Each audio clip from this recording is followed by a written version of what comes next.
Homura did nothing wrong. I agree with you. She did everything wrong. No, she didn't. I will fight you, Antonio. She did nothing wrong. I'm not getting into that argument. She went through like 60 years of hell. Homura did nothing wrong. Changed my mind. It makes even more sense. Well, if she you've did seen kind of soul rape Madoka at the end of the movie. She was just trying to protect Madoka, which Madoka kind of screwed things up too with what she said to her.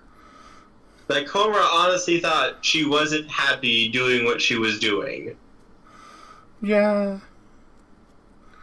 Like, she did that because she thought Madoka wasn't happy and she was trying to save her from that. See, this is one of the things I love about the Homura did nothing wrong thing, is because you're agreeing or not agreeing depends on if your like opinion of morality has to do with certain actions being right or wrong, certain rationales being right or wrong, or certain outcomes being right or wrong. Because, if you're rationale oriented, she did nothing wrong. If you're action oriented, she did a whole hell of a lot wrong. And if you're result oriented, it becomes a very muddy situation where she probably didn't do very much wrong, but Maybe she could have done better. Yeah, she could have done better. I just feel so bad for her, especially when she was willing to become a witch and let them kill her in order to protect her. Yeah. Homer is my favorite. And I like to pretend that the movie didn't exist. Mommy is my personal favorite, but that's because I feel so bad for her. You agree with my daughter. I've also read the manga, the Another Story, and I've also read and listened to all the extra stuff. So it's like, I feel so bad for her because in any of the timelines where she doesn't die, she can be really, really badass as long as she doesn't find out the secret. Yeah. So the moral of the story is, don't let your magical girls find out that they're liches. Even then, there are a few timelines where she can survive learning that, but she almost always commits suicide after the big fight if she survives it.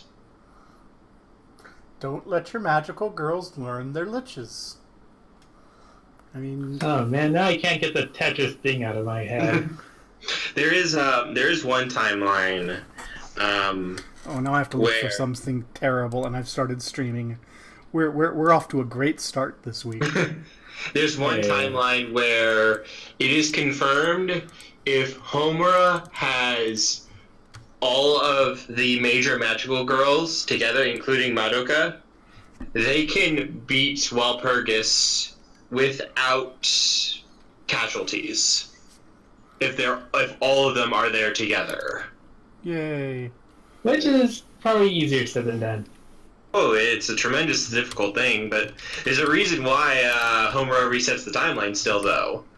Because they're still going to Madoka's still going to turn into a witch, though. There was a route in one of the PSP games that focuses on Homura, trying to fix everyone's problems. I'm going to mute my microphone for a bit while I try and find the terrible thing, so that I don't stream copyright music. So close. Mm-hmm.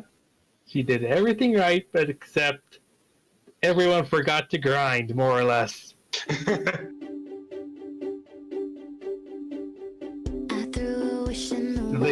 So they couldn't beat Repulchris Knight. Or at the very least, they were terribly unprepared, and Homura just said nope before she even tried.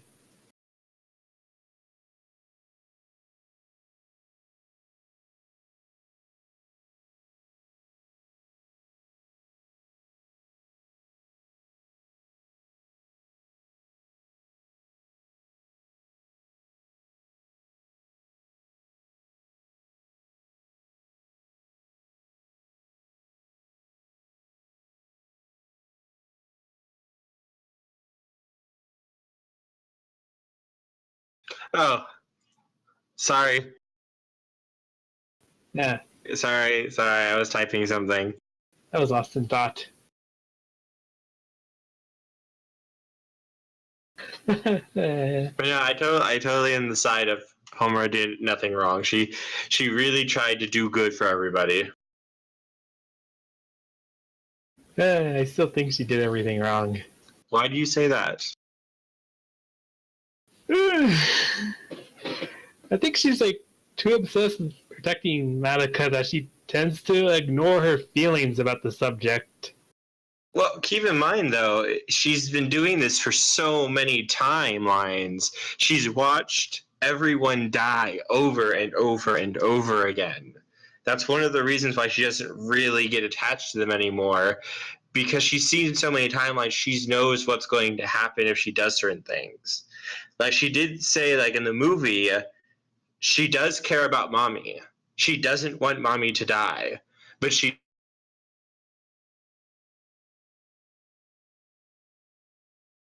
does care about them. But if she lets herself care too much, it's going to break her heart again when things happen. I found it. I need to share it. I'm going to mute myself again, though, because I want to watch this, and I want to not broadcast the copywritten music that's part of this. This is terrible. Okay. I'm not going to mute myself in the chat, though. I'm just going to mute myself on the stream. Oh my god.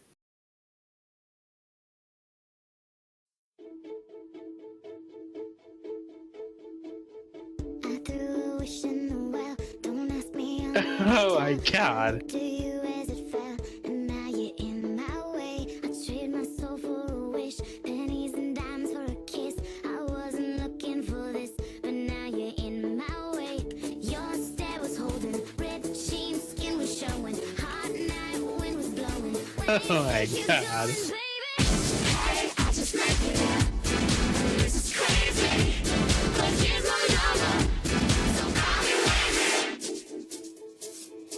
Oh god!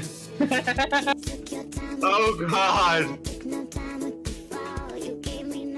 Oh god! That, no! Oh god! Yes!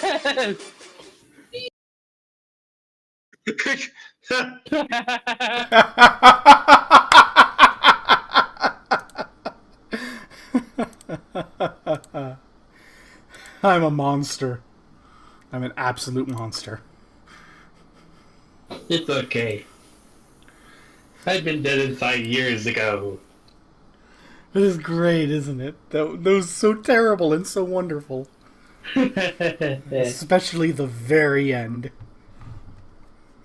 Yeah, that too. That was the most disturbing thing I've seen. So we ready to game? We're only like an hour and a half late. Alright, time to jump back into the cliffhanger. Oh, yeah. We all died to skeletons. Or slimes. Whoops. Don't touch the slime. Apparently, I muted my microphone. I forgot to mute my speaker output, so everyone on the stream still heard it anyway. I am so sorry. You gotta get taken down. Hello, Chim's friend. Chim, one of your friends is in chat. It's all your fault. I tried to invite two so you could get more people watching per stream. Yay! And then as soon as I can subscribe, I'm going to give you my free subscription every month. Woo! That's awesome.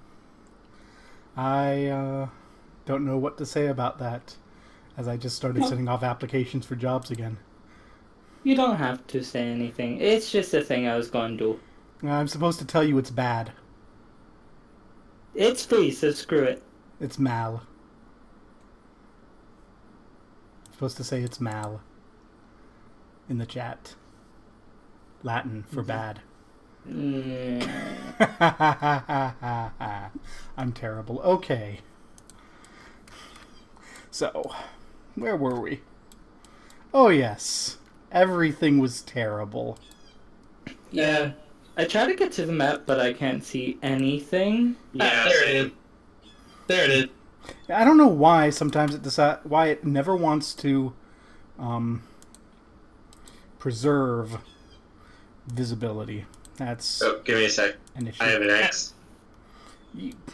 I have an X2, and I have to give her like $800 a month, and it's terrible.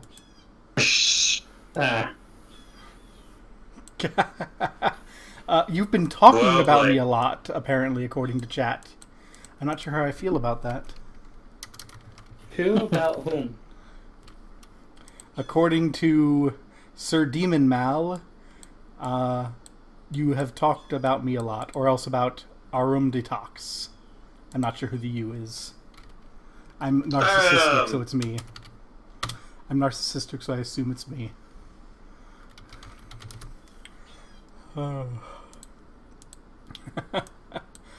I've mentioned the games, but that's about it. Not anything like, you know. Nothing good. Nothing bad. God damn Nothing it. non-game, just game stuff. My... Prepare the army of rats to take on the army of zombies. I don't want to have to dig up my monster manual. I was kidding. My online second edition monster manual isn't working. I have a snapshot as of 2 days ago, though, so that should get me through it. Ugh. This is the part where we secretly let the NPCs die so we can get more share of the treasure and experience. 2 of them just died, even though 1 didn't have a share. More of them die, though. More experience for us. I'm not sure if I'm okay with this. If I was playing more of a jerk character, I probably would. I still can't see anything in the moat house.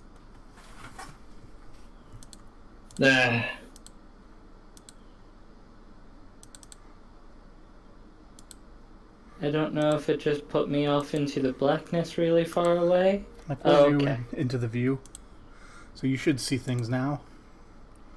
I do, it's beautiful. Yay! Look at that gorgeous beauty.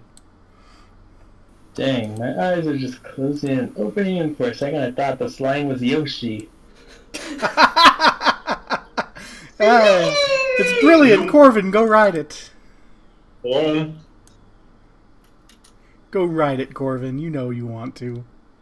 Alright, let's ride the Yoshi. And now there is an infection spreading up from your crotch. Quick! Cut it off! I will become a eunuch! Though guys, remember, there's no thing as attack of opportunity, so we can run really easily. Let's fight it. Lots of course zombies have initiative. They went, last turn, that's in my notes. The last thing that happened was they all moved next to us. Yes. So it would start with me. And now it's Sir Ilberic. There's you, there's the stairs, there's the incoming horde of zombies, and there's the green slime.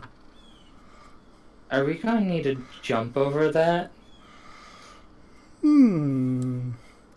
Unless you're spending your full movement to carefully move over the remains of the green slime. Screw it, I get a +2 on jumping. Plus...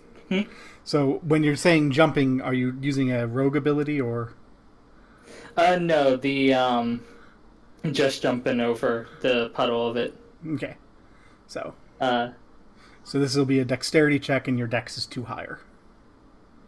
Yeah, so gotta beat a 19. Hey, Pneumonica. Your name's an awkward blue. Hey, you made it. Parkour! Rolling a 1 is perfect in this particular circumstance. Yep, I was hoping for a 20 this time. You were hoping Sir Ilberic would roll a 20 and, like, land head first in the green slime? I'm sorry, I'm like hoping if I see another character die here, I'd be okay with characters dying in Choice of Magic. My characters have been dying enough, though, and... Yeah. That was wooed, sir.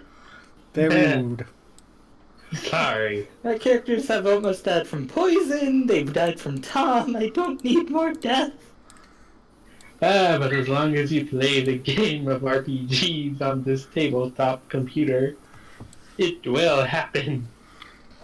It will. Oh, Corvin. Oh, ye in massive, horrendous pain from having your arm chopped off. There's zombies Vision, coming. how we do? There's zombies coming. What you do? I'm going to move forward and get ready to hold the line as everyone retreats. Okay. The one-armed man is going to hold the line. I will be wielding my arm as my weapon. Mr. Mal, I don't kill anyone off. They kill themselves off.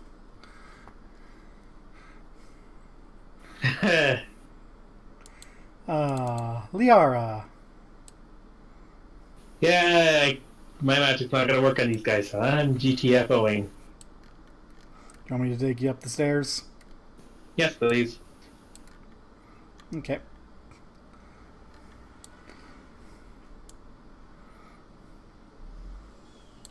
There you go. And then we get to the NPCs. So I'm just not gonna see what happens, so I'm just gonna stay right at top of the stairs. So, Taroko. What does Taroko do in this particular circumstance? Taroko does not want to spend time, does not want to jump, I don't think. Well, he probably can. So he's going to attempt to. Because he doesn't want to be in this circumstance. And so he does successfully leap and run. I'll just leave him on the top of the stairs so I don't have to zoom out. Cobort, however, is going to say, flee, employer. The slimes can cover our retreat. As he will attack our zombie friend. Our zombie friend who has that AC.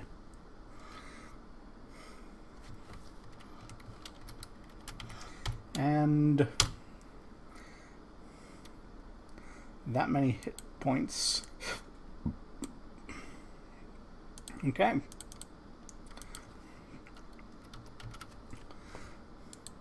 So that's a, let's just say an owled zombie. And the zombies continue their hoarding.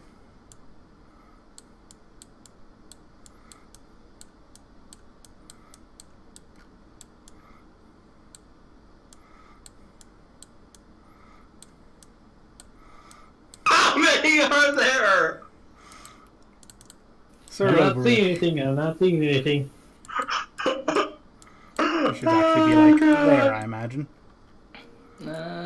I am going to slip past the aura, get out here, and I can't do anything else because 2E. So Corvin. No, you go first. I'll hold this here. I can defend better than you can. And I don't suppose there's a defense action in this one, is there? There isn't officially, but sure, if you want to go on the defensive, I'll let you subtract 1 from your AC. Yeah, we're gonna go full defense, because I don't think I can preach these guys into submission like I could my rats. Liara. I'll keep running.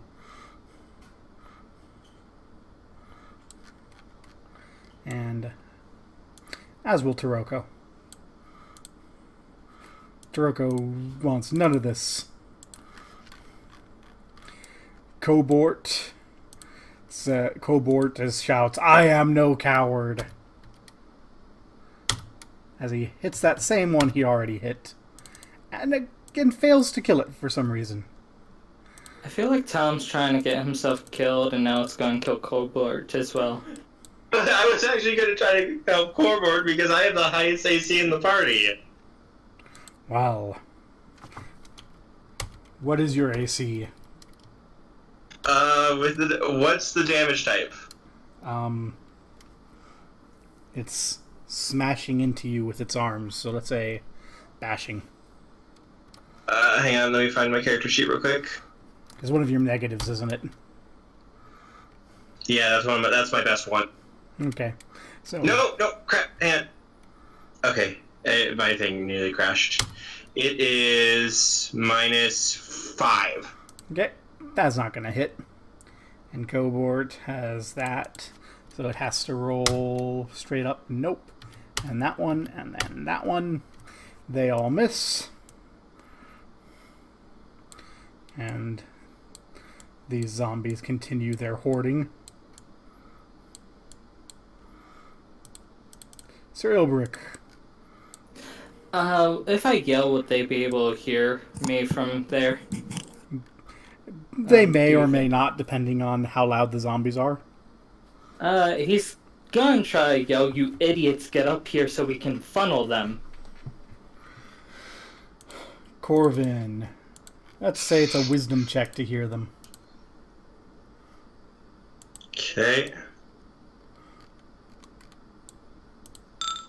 That succeeds. Yeah, indeed it does. You hear that shouted command from Sir Ilbrick. Corbett, come on! They want us to funnel up the stairs, and I will full round move carefully up. I love how you've abandoned your code names in the face of zombies. Come, broccoli! It is not yet time to be minced. Liara, aka Green Lettuce. That was a good question. I guess I'll stand by Sir Librick's side. Taroko will step back and have his hands forward ready to punch problems.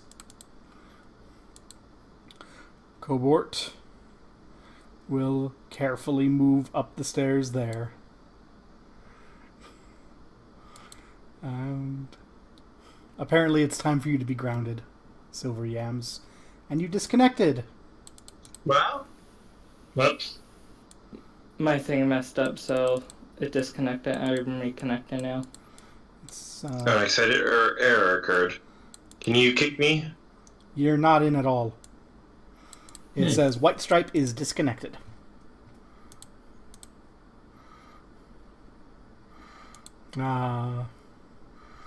This is probably all my fault for that whole all hail QB thing. Yep. What did I do to get disconnected? Well, Chim and Tom share a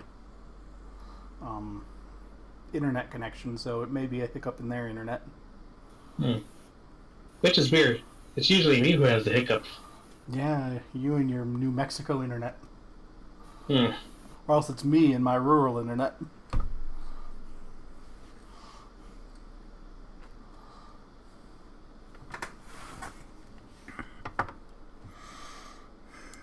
Oh, I need to read my zombie strategy here.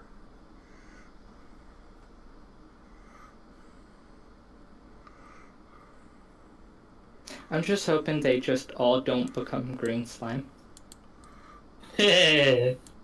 I mean, if they start to, Sir Elbrick was ready to burn Corvin, so he's going to be jabbing them with his lit torch. And hopefully that works, but I'm worried. We're all going to be consumed when it shall be the birth of Jelly World.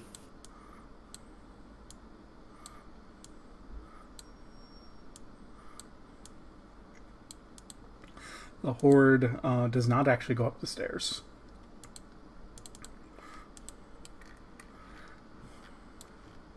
Huh.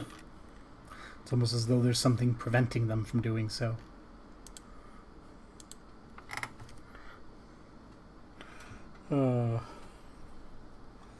So everyone back. Cereal Brick, are you back? Yeah, and he would be waiting with his slingshot ready. Sir Corvin. I can see that they trying to get up the stairs and can't, or It's like as soon as they hit the stairs, they stop and kind of waver back and forth, slightly confused. can I pick up a rock and throw it at one of them? Sure. Roll your throw rock skill.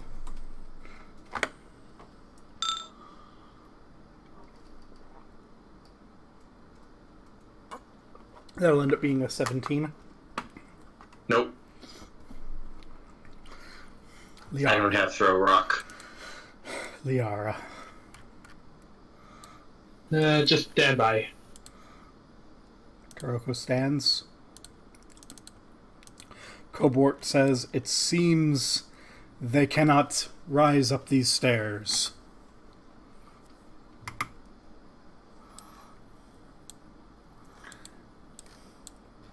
And the zombies actually begin to start wandering off.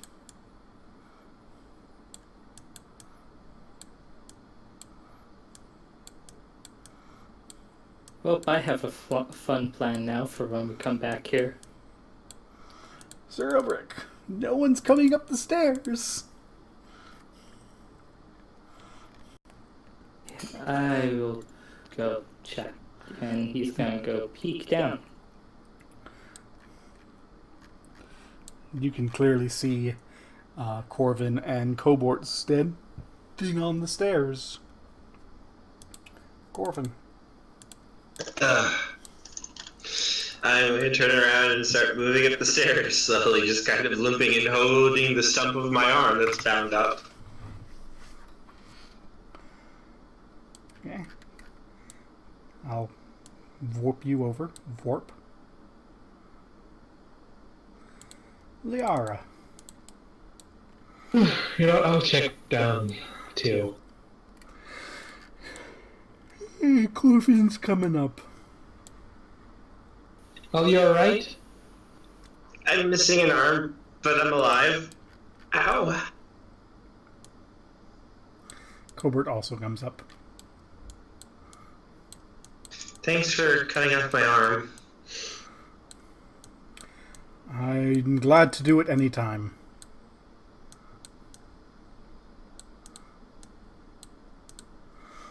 Can we go back to town now? I kind of need to get this looked at.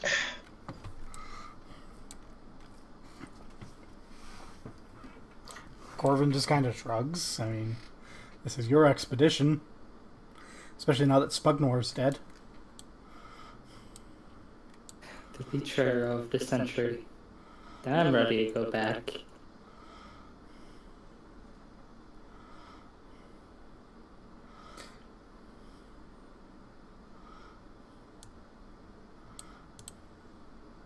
Corvin? Yeah. As you come back, Taroko will say, "So, have you used your holy powers to dispose of the zombies yet?" I can't do that. I thought that clerics had powers over the dead. St. Cuthbert believes in more martial ways when dealing with the undead. So you don't have turn undead?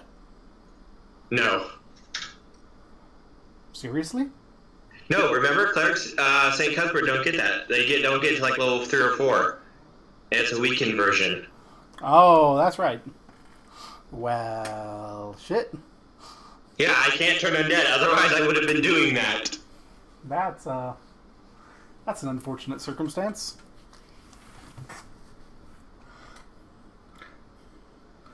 So, so everyone's going back to town then, I take it. Yup. Yeah. Yeah. Then back to town it is.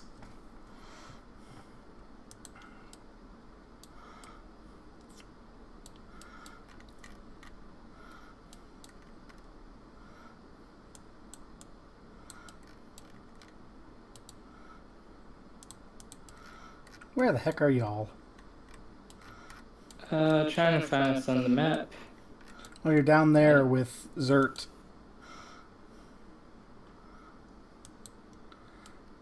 I would probably be heading to the temple.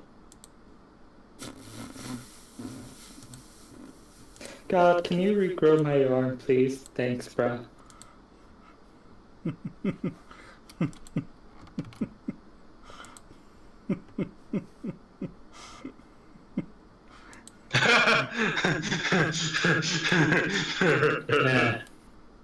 Streaming was a mistake. Comments like that prove it. Damn it. So you're going back to the temple. And what are you seeking at the temple? Just healing for my arm. Any help I can get?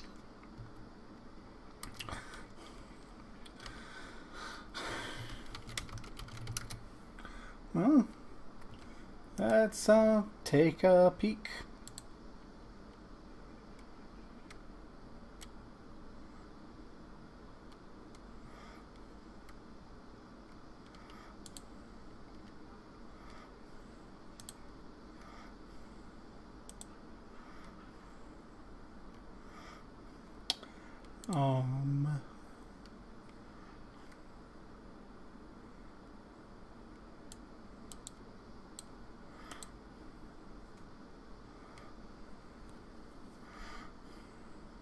So you need that spell, which is that level.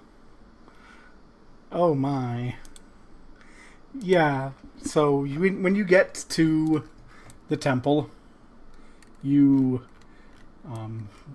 make your way up to speak to Terjan, who apologizes that the spell that you need to repair your arm, namely regenerate, is beyond his capabilities. Well, can I get like healing just to like seal the wound and such? Oh, sure. They can give you some cure light wounds. Yeah, that's mostly, it's like, can you just kind of seal it over so it doesn't go ow, ow, ow, ow, ow? Yep. You get a cure light wounds. Phew. Yay! You're no longer bleeding to death from that arm. Good job.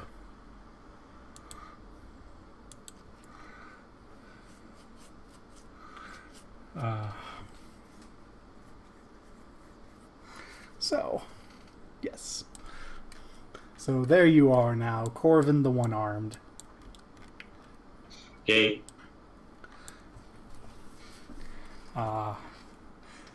Yes, that healing spell most certainly was quite handy.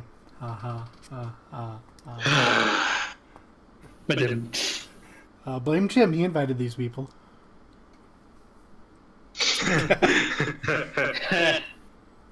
If that was Mal, I take no credit. Nope.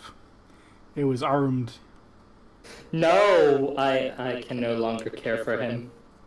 It may have been an accidental bad pun.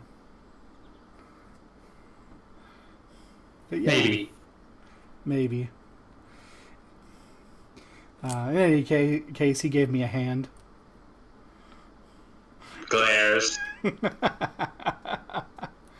That was a good thing you weren't disarmed.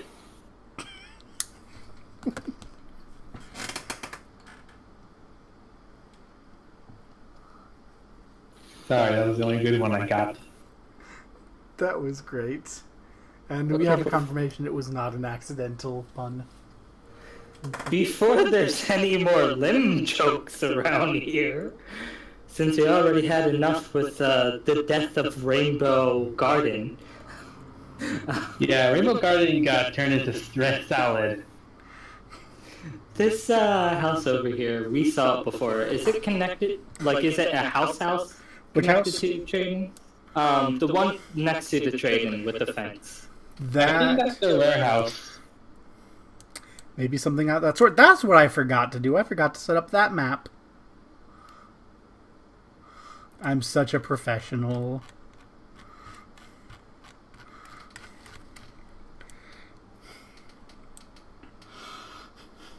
I'm so good at this, guys. Give me, like... Let's see how quickly I can get this map built. You guys roleplay amongst yourselves while I do this. Okay, as we roleplay, I'm also going to be adding up the loot from our session just now. Yeah, we should determine how the loot's gonna get split. Hey, now it's only 1, 2, 3, 4 shares. Wait, no, it's 5. My dog gets 1 share too.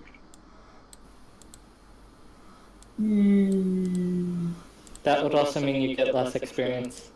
No, because all of his shares go to me as well, because I'm the banker for the two of us. It's part of our relationship.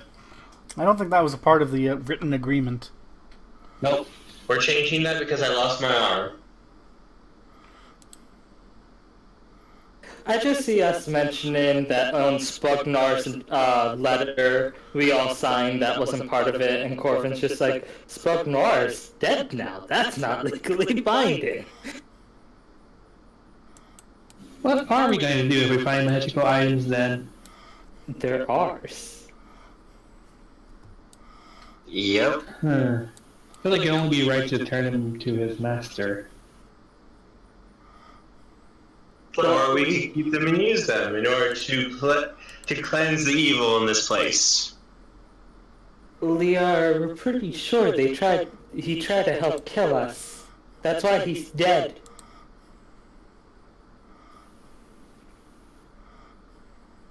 I'm not so sure.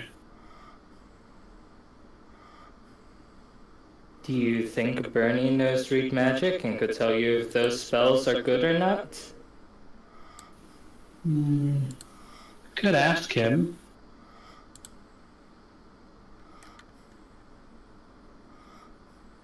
That is up to you. Do you think he's gonna charge for this? For like reading the spellbook?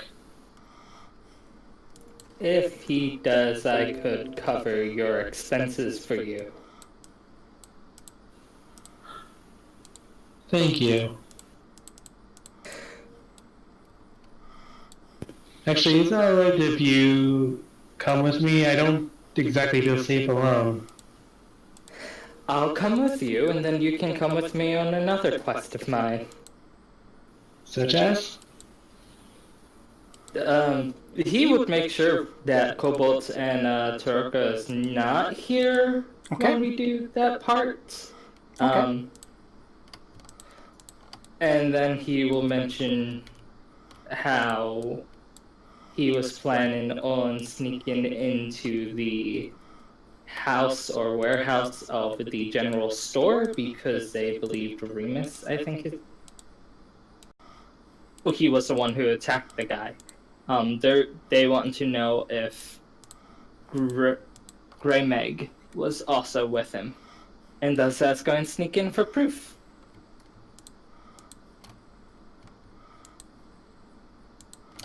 Is that really wise to bring me along? You could sneak in with that ring of invisibility, but I'm not so stealthy myself. Well, the general plan of you being there is you can be in the store buying and selling things. You are a merchant after all. And if something goes wrong, you no sleep.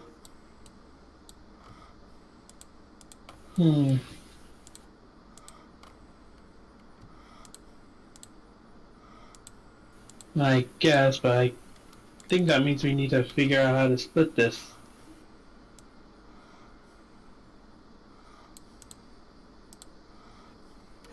Are you talking about the loot we came back with, or, Yeah. After all, if we don't split it properly, we won't be able to, like, sell it, or would we? I don't know. I'm just not feeling good today. I'm not even sure if Greg Meg has available money right now. We kind of, got all we could last time.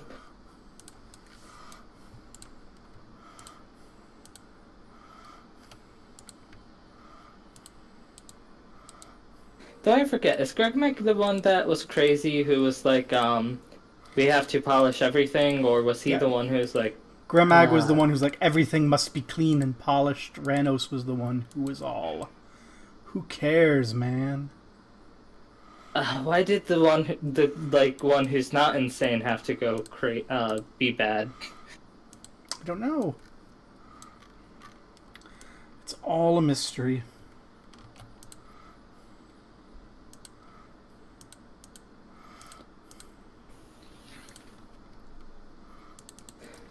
Well, I don't think we got anything special.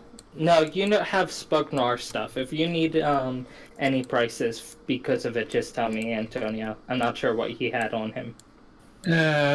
All he really had was mundane items like ropes, pitons, parchment, chalk, ink, dagger, and a cloak.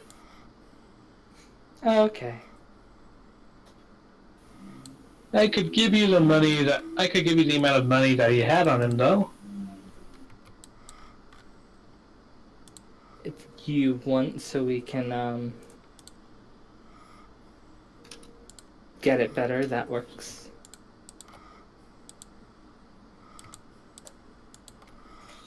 Oh yeah, he had a lot more than what we thought he would. We can loot his rooms! Oh my god, let's loot their rooms! You're gonna loot their rooms. Are you really gonna do that? Yes, we did it with the thief, and Ilbrick was going to do it last session, but forgot about it till right now. Oh my, I had the chat hidden while I built that little map, and I missed all of the amazing puns. Good. Don't need them. Yes, we do. You need all the puns. Oh god.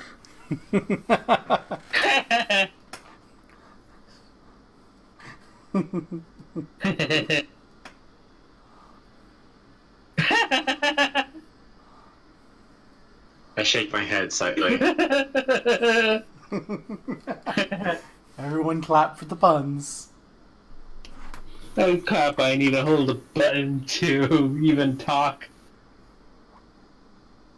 Okay, that last one by Mal is actually kind of funny. Oh. Oh.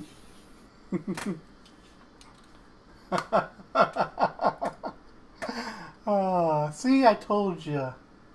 I told you, Stripes. Losing an arm was the best thing ever.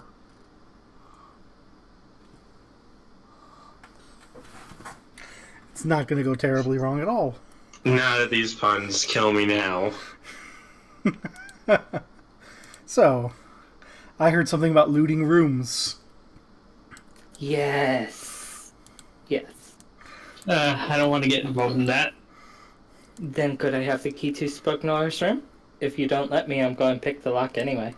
That's the thing. He didn't have his... I don't think he had his key in his inventory. He did. He did? Yep. Okay. If I failed to mention it, that was my fault. Let me get Spugnor out of his room, because he's dead, so he's not in his room anymore. Just let me know if you find anything important. I'm mainly looking to see if there's evidence of them having betrayed us is all. The loot is just a bonus. Okay.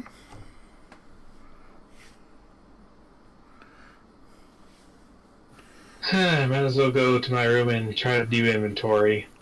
So, when you get to his room, you find that there's a chest that has a single change of clothing and nothing else. And is that one Spugnor's? That's Spugnor's room. Let me see if I have any thieves things that can help.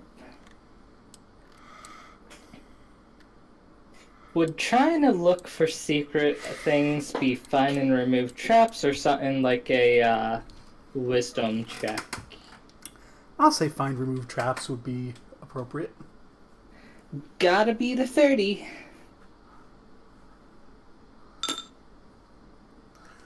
You find no traps.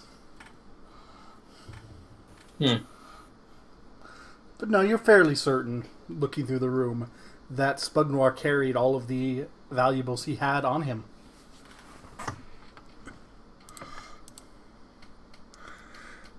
Alright, we still have an extra room for a while now. Are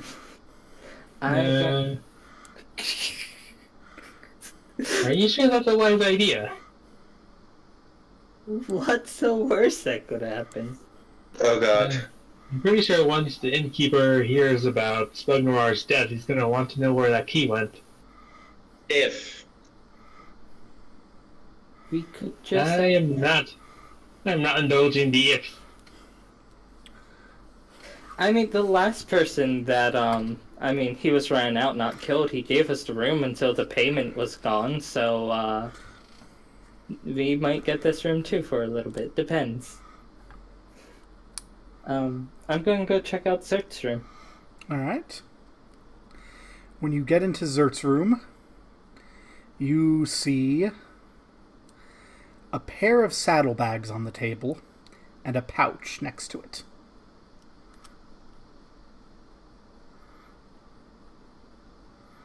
I'm gonna check out the pouch first.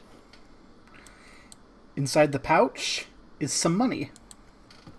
Specifically, Here, money. 27 silver, 12 electrum, and the balance of the money of his share of the gold plus 40. And then he'd spent about 10 gold on booze, so I forgot how much his share of the gold was, but it's in this little bag. I'm trying to remember. It wasn't much, though. I think we all got 110, but he lost 75. So it would be about 25 after the 10, so 65. That sounds about right, sure. Because I know we got a lot, but I don't remember exactly how much. Because it was around 100. But he took the chainmail at the time, which brought it down. That chainmail. I almost died because we gave it to him. That was great. Hmm. You also find in this room his suit of scale mail. Because he wasn't wearing it. Oh, cool. We have 2 suits of that now. One of them we found in that chest at the boathouse. Yep.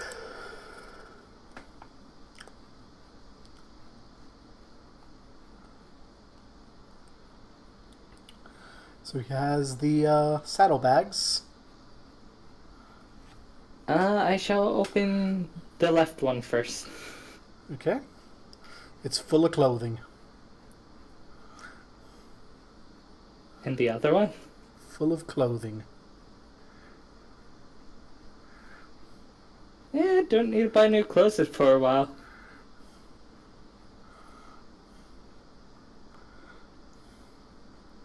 I don't think he would hide anything, but just in case, I'm going to do another find traps. Nope. Nope, but since you're searching, I assume you're also searching through the clothes. Yes. So you can find that there are actually 2 shirts that are kind of knit together so you can't unroll the ball that they're rolled up in. Like, you know how you have you wad up shirts?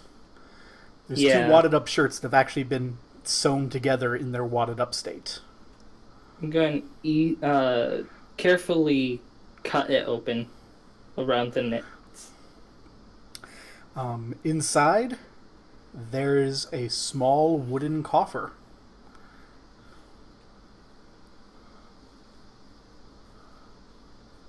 And go and open it. Do you use his key? Is it locked? It is. I will try his key, yeah. It opens. Yay. It's a treasure. There's 265 gold, 100 platinum, and 10 flawed black pearls.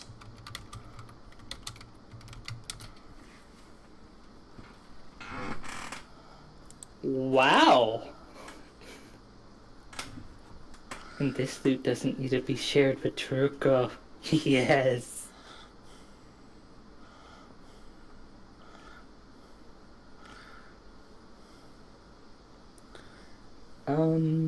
I have a praise. Is that a... That was a wisdom check, correct? Wisdom or intelligence. I'm flexible. I'm flexible.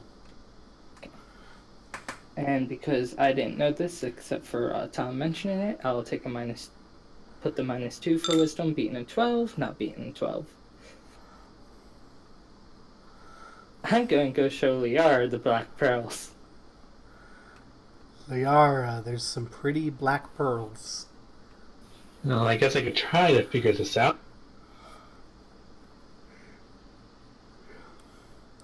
I need to beat a 12. I mean, so Sir Ilberic... Okay, so Sir Ilberic and Liara both think that those pearls are worth easily 1,000 gold apiece.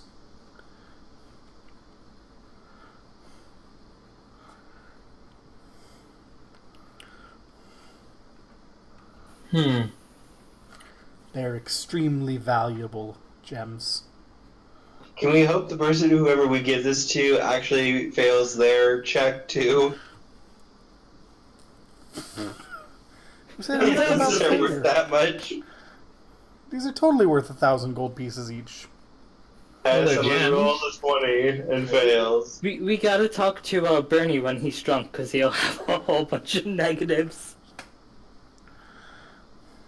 I think I had these imported from somewhere when I was growing up. I think they came at 1,000 gold.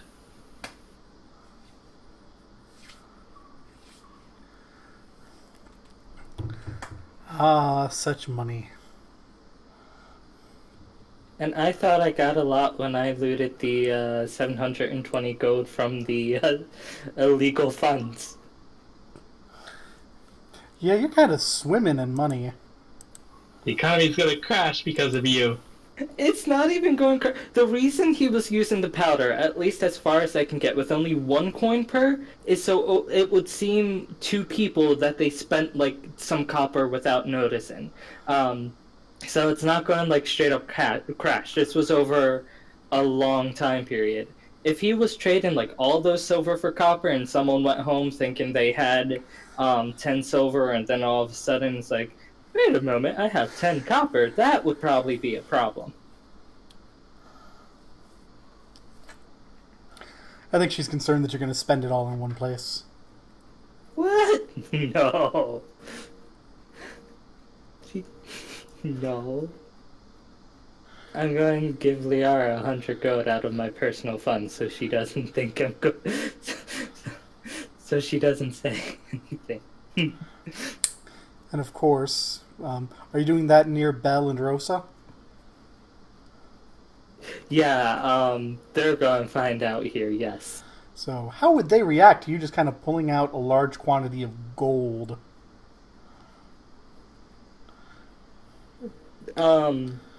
They would probably both be baffled at first, trying to remember their characters that I got. Belle is probably going to be the more aggressive, like, where the fuck did you get this? While Rosa is going to, like, more of a, I want to hear the story. I need to know this story. Also give me some. Yes. Our wonderful, intimidating Belle. The most beautiful halfling in all the realm. Said no one ever. I'm not sure if I can accept this. The 100 I'm giving to you is not from the stolen money. It's from my personal funds. So it was from the treasure we got. Also, you're poor. Let's see.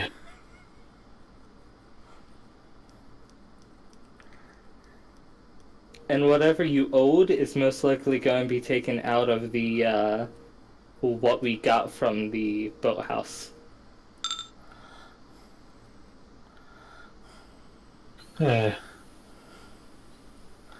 I'm just going to accept 65 gold pieces up to 5 silver pieces and say the rest is paying off my debt. I think he's saying he's giving this to you before any split of treasure.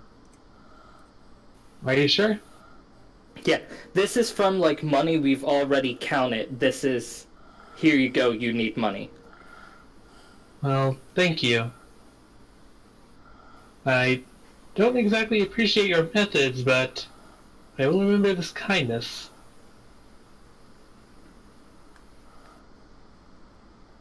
I didn't appreciate them before I became a knight. Things change over time.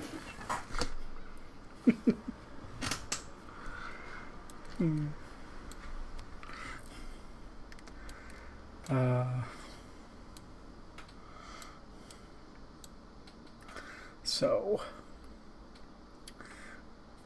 what are you all doing? I think we're going to go talk to Bernie first. Does Liara want to catch up with Corvin? Because I think he's just hiding in the monastery. Like, my arm hurts. My arm hurts. I miss my arm. Yeah, Corbin would be sleeping right now off his wounds because, oh my god, he got his arm chopped off. Perhaps a visit to Bernie would be nice.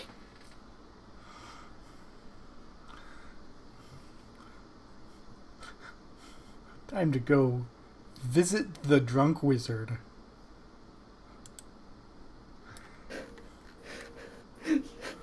So, Bernie, what are these spells? By the way, are these worth 1,000 gold? Thanks. Does Bernie know that sort of thing? I wasn't sure, but, Sir Ilbrick would assume, because being a wizard, he assumes smarts.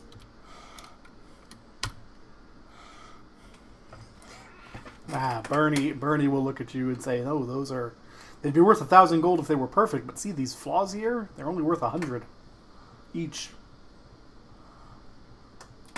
So I mean, the whole lot's worth 1,000, I guess." Here goes for get rich quick scheme. So what are these spells you wanted me to look at? I want you to take a look at this spell book. Sure, I can take a look at it in the morning. Alright. Thank you. Are you in on our little secret activity? Was I aware of this? I can't remember if I was exactly aware of what happened that night. So you got told the gist of it when we went to their little castle with Zert, but we didn't tell you everything. Just the I forget his name. Lot or something was stealing money, working for some group. There was a letter. I forget exactly what it said. Remus, or whatever his name was, killed him with a poison arrow. I can't remember the other guy's name. I'm pretty sure it's not Remus. Ranos. He's a bad guy. He's not important. Rufus and Corvin chased him down, almost caught him, but then he grabbed Corvin and was going to slit his throat, so they kind of let him go. So there's a criminal's activity going on? From what we can tell, yeah, there is some kind of group that wants to mess with the castle being built in Rufus. And I was going to sneak into the general store, see if the other guy, Grave Meg, was also part of it.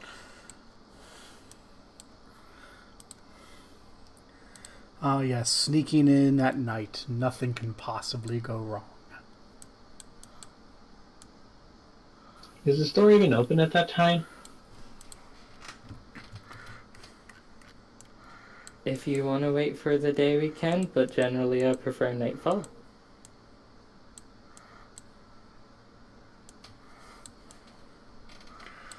Tired.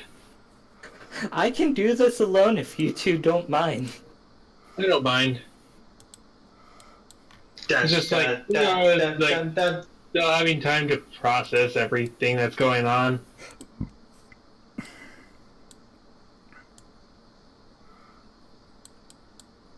I just didn't want to steal all the experience from yous two, and if Kit allows me, would give yous guys half the profits if I get any.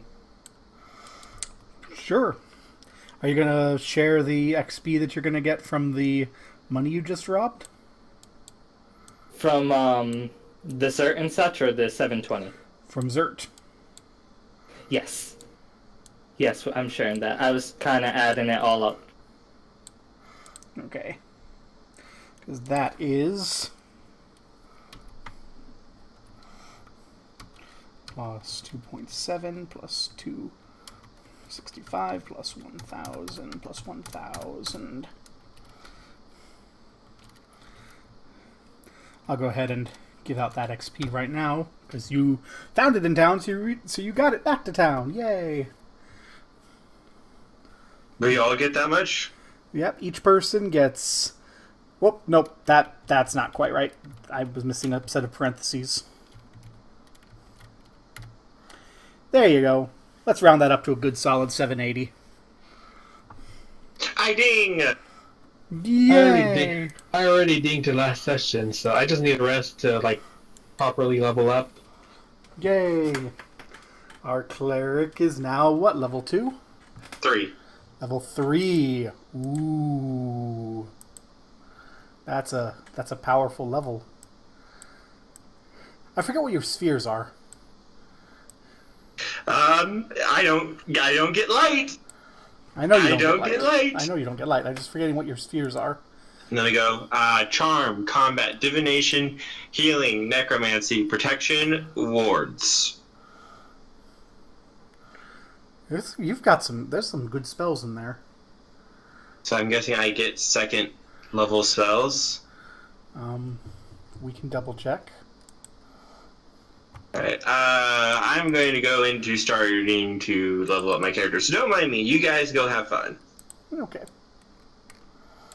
What do I get when I level up? Just the HP? HP, and then you get to cast another spell each day. Yeah. So I didn't have time to do this properly, so I put numbers where I would normally put objects. If you're going to be doing the exploration. Planning on it, just checking something, because I think I leveled, or I got really, really close to it. And if I leveled, I'm going to be a lot happier.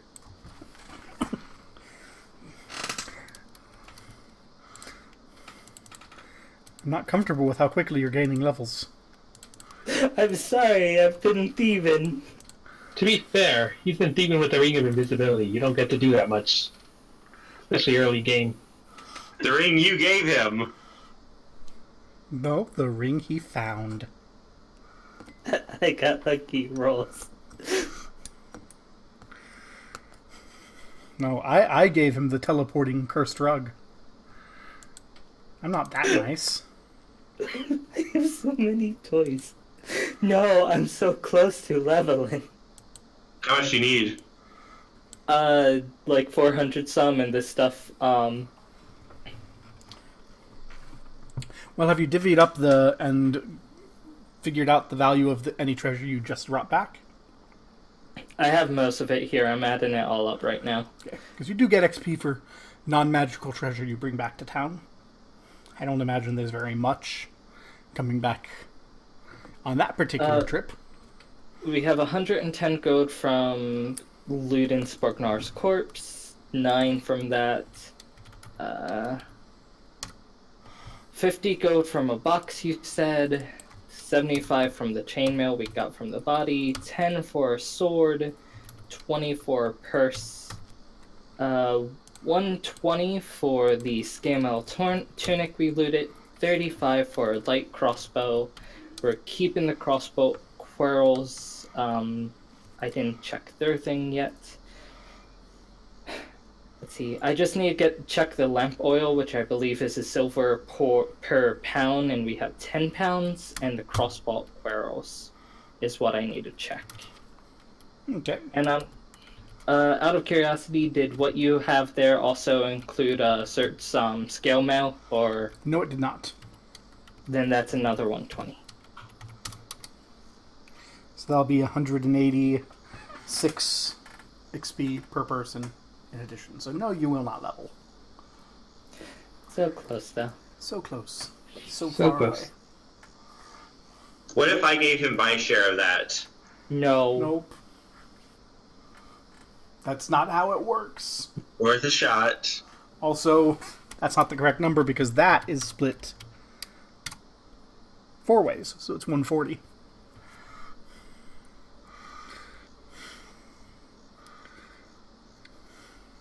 I'm still fine with that. I'm close to leveling.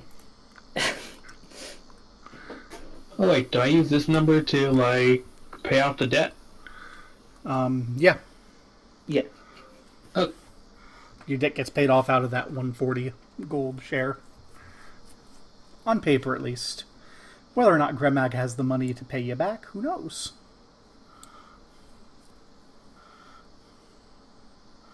okay, so I don't actually have the gold yet.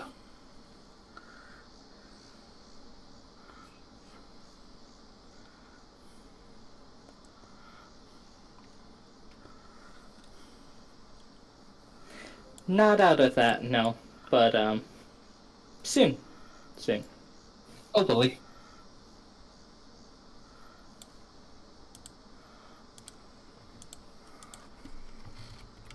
Now I feel bad if I go and do this, because even if I share loot, I feel like I'm going level and hit more. Do it.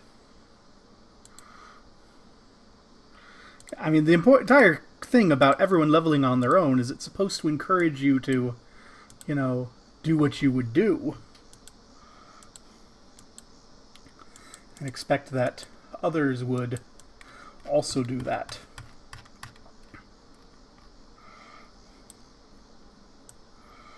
True. We also have a lot of money each now. I'm going to go to the trade store, and after I get out of the inn, before I when no one's around, when I'm kind of on the path, that's when I'm going to slip on my ring. Okay. Give me one moment. I double my number of clicks because the site's down and I have to go to the cache to do everything. So, it is only red cabbage going, yes? Yes. Okay. And you're going at night.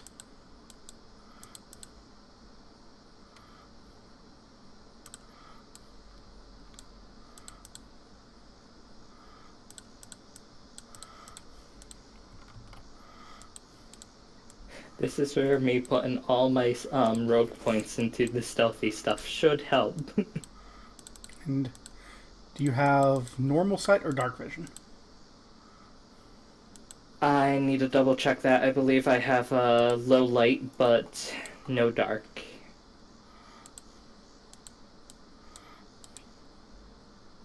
It looks like I have normal. Not even low light.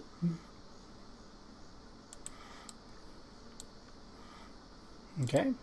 Then I will need to get the torch light that is from the inn for the places where there are torches on this map. Not a problem. Just takes an extra moment.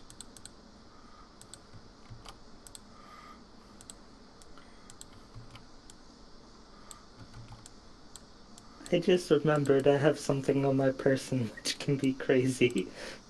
Oh no. Do you remember what it is, Antonio? I do not. I have a ceramic jar of green slime. Oh no. That's capped. Please do not do anything reckless with that. I'm not going to. I remembered it. There you go.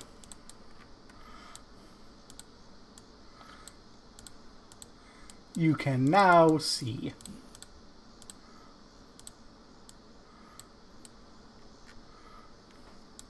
This is the front of the trading post. This is a fence, the fence that's alongside the trading post. So I see, but I don't see me. North is that way.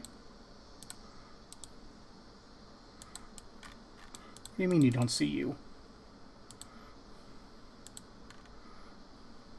That's the one thing I didn't see, a token for me. If I get one. You're right there.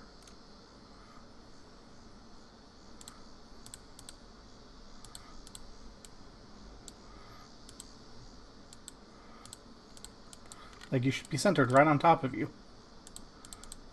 I'm centered, I just don't actually see the token. I can get out and in if that will, One moment, if you think it's that. Let me toggle it.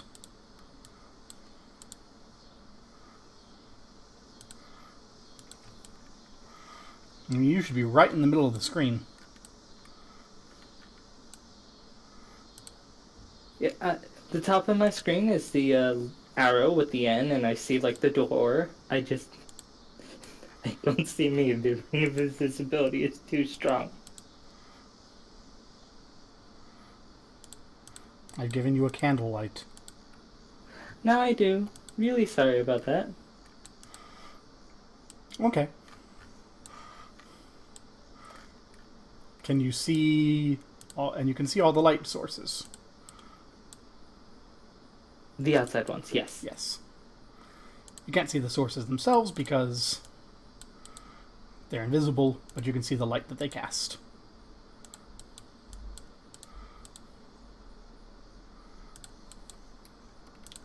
So what do you wish to do? First thing I'm going to do is go towards the fence. Okay. I'm not planning on taking the front door today. There's a gate here? There is.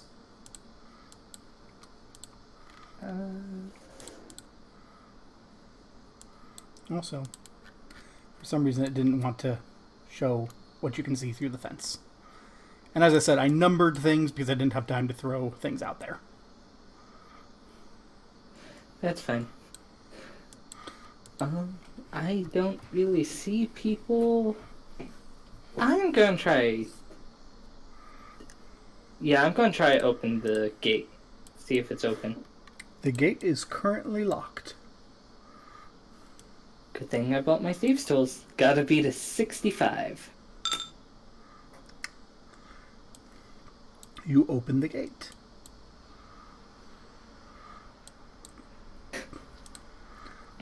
He shall slip in, closing the gate behind him.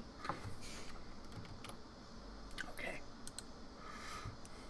You're in kind of a barnyard area. The ground is covered with kind of muck and animal poop and straw. It hasn't been cleaned in a while. Joy. He will head this way. So down is towards the trading post, and this is towards what looked like their little warehouse. Yes.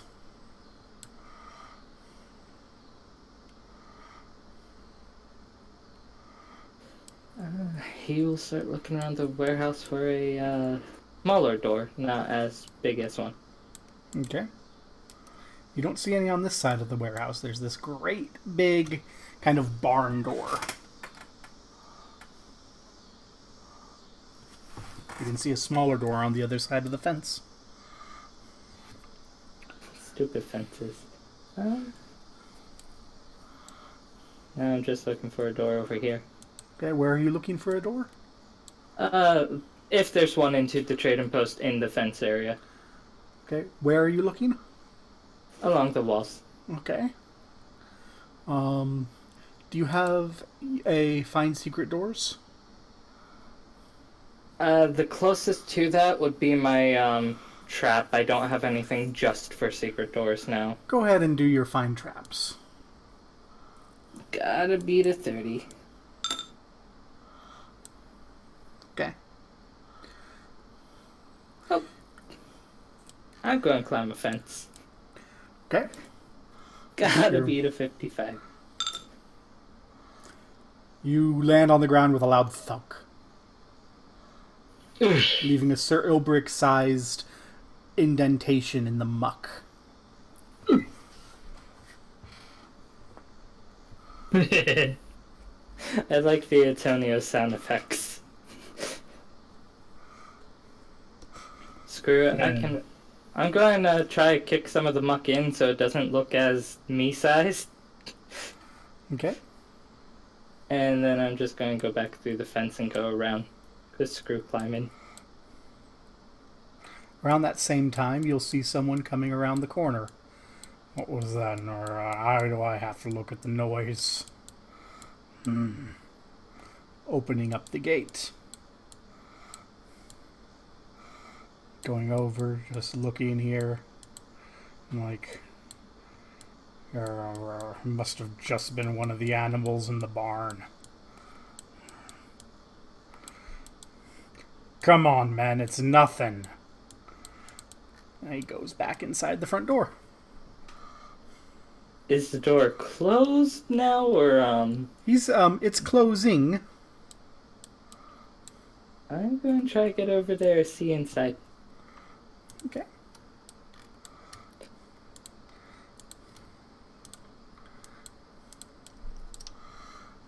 There's lots of things to see. Oh. Lots of stuff. And people at doorways. Yes. You can see Tovotir and men sitting there, kind of chatting, on guard duty, clearly tired, bored. You know, it's late night in Security Town. Are they saying anything in specific? Am I able to hear? You know, those goddamn pigs making noise in the middle of the night. Wish we could sleep in one of Gremag's big feather beds. Where's Rano's been? We haven't seen him in days. Grumble, grumble, grumble. Wish he was here to take a shift. Grumble, grumble. Okay. I'm going to put around the side here. Why did it not... Oh, because you can't see them. It doesn't reveal what the light shows unless I drag you in there. Okay. There's a torch over by this door. Lighting the way. Gotcha.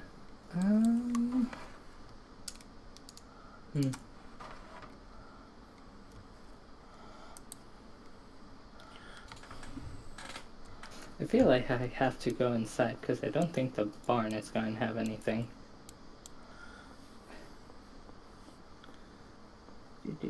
Just seeing if there's anything that can help me. And is this a door here as well? Where? Right here, or is this a window? That's a door. A little side door. So I'm just going to ask, because stuff is numbered, is there like shelves and such that would be blocking the view to the door, or is it kind of more in an open? Yes. Okay. The various numbers are actually mostly different types of shelves. Okay, then I shall try to pick the lock. Beating 65? And so you do. And I will slip in.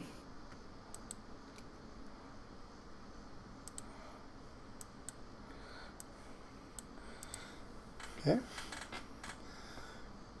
The first little set of shelves has a bunch of clothing, mostly peasant clothing, with some kind of sturdier dungeoneering type clothes.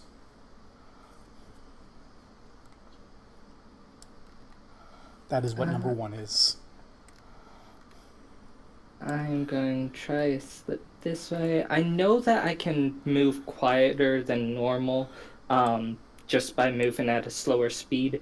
If you need me to make a move silently, though, tell me. That's basically they hear nothing, or I'm not, like, tripping over leaves and such. Yep, I'll make With that that one. where I'll call for it when you need to. Okay. Is there a counter in this place as well? Yeah, I should kind of draw in the shelves and counters, shouldn't I? Give me just one moment here. I'll do it on the background layer. Sorry about it. No worries.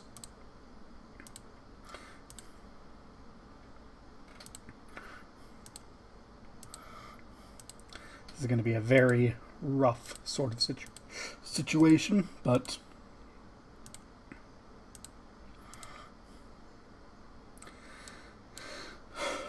there you can go. It's fine. Now I'm just thinking of Racketeer. Racketeer. I'm There bad you with go. names. There you go. Those dark red bits are shelves. The light red bit is a curtain. Oh. Huh. And the numbers are for your reference if you want to ask me what's on there. It's the different types of stuff on the shelves, mostly.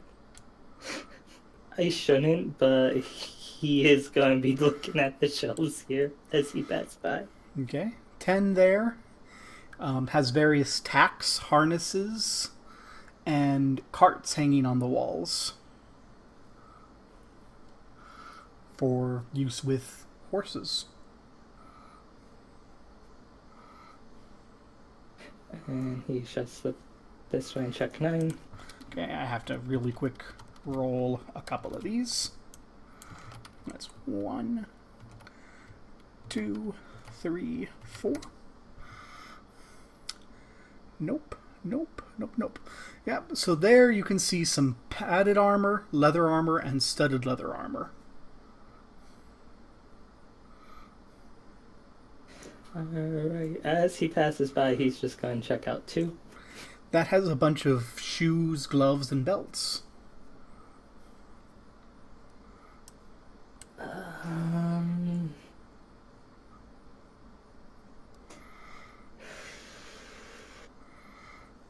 Yeah, I think I'm going to try to slip by them.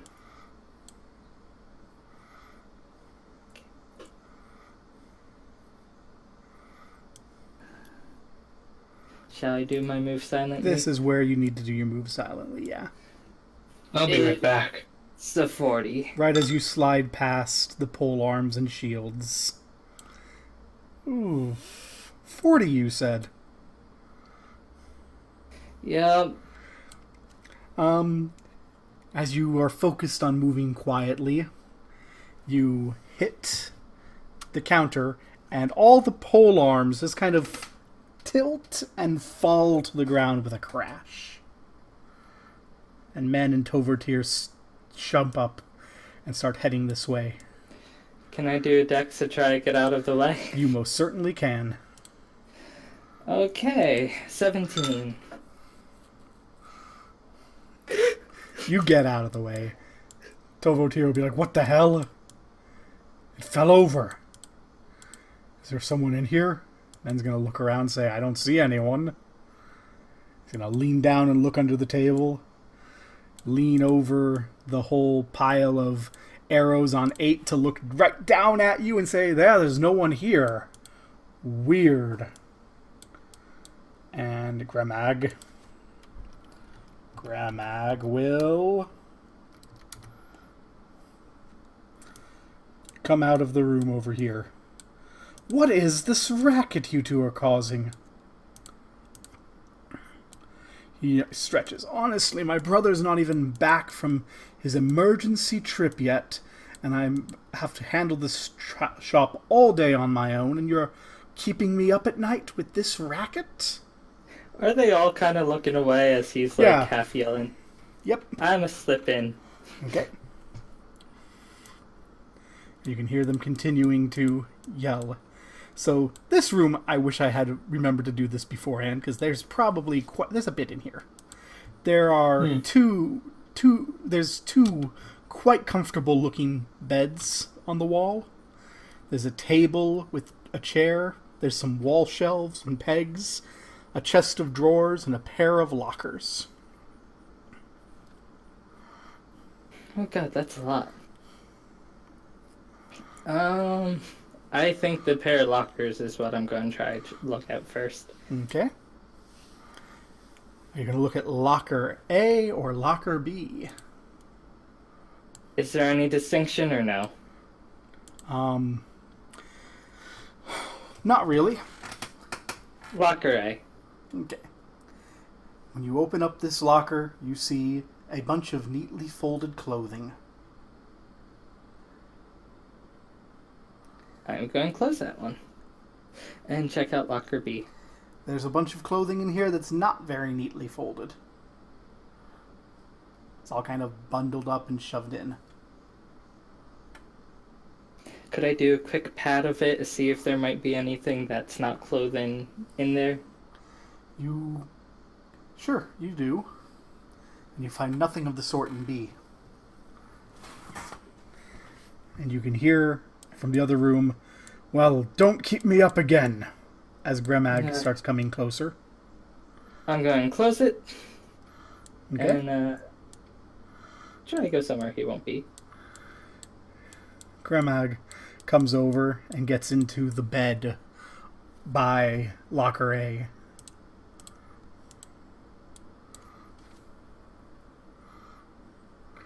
Then frundles around and attempts to go back to sleep. This is why I wish Liara was here. So she could be seen and get you all in trouble? No, so from like outside she can be like, sleep, and just walk back to the inn. Like, I just open a window, she's like, sleep. I close the window and she walks back. That's one thing of notice. So I don't have them on the map, but in the main room there were a lot of windows. They were all shuttered, but there were a lot of windows. There are no windows in this side room.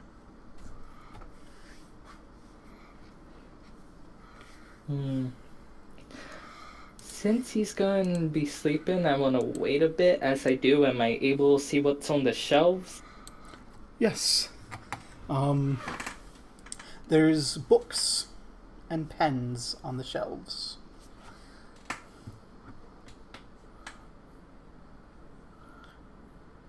Along with a small metal box. Can I try to open the box? It is Or is locked. Well, all my stuff is invisible, so let's try beat a 65. You keep your rolls, man. I can't roll stealth. I've been failing that, but these lockpicks. Click. You found his money. And his gems. And his potions. I'm trying to tell myself I shouldn't take this, but I want to take this. Yes? What? Oh dear. Tom, what? I said, take it. Oh, I thought you said, hey, Kit. No, I said, take it. What? No, I said, take it. Okay. I mean, I don't know what my ex-boyfriend has to do with this, but I haven't seen Tay since 2007. Oh my. He was a bit of a jerk. Also, holy crap, aid is an insane spell. Hey, you're beginning to look at your good spells instead of just cure light wounds. Which cures a D8.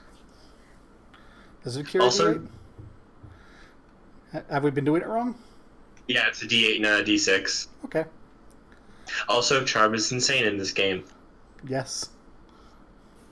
Do you have an int of 13 or higher? No? You don't get a save against my spell. Yeah. Charm's good. But as I was saying, in that thing, there's a few potions, there's some coins, some gems, and a small black scarab. I'm definitely taking the scarab. How big is this again? The box? It's about the size of a cigar box. I say, now realizing that you may not know how big a cigar box is. I do. My grandfather had it. I used to. He would put coins in some, and I used to help him. Yeah. That's how I know. It's totally not because I used to run a cigar shop with my sister.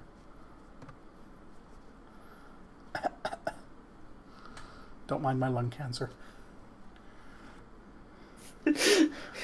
I shouldn't, but I'm a thief, so I'm slipping this into my bag. You're taking everything? No, the scarab, maybe 1 or 2 gems. Okay. And is there labels on the potions? There are not. There are 3 potions. 2 of the potions look like water, and the third one's kind of this yellow liquid.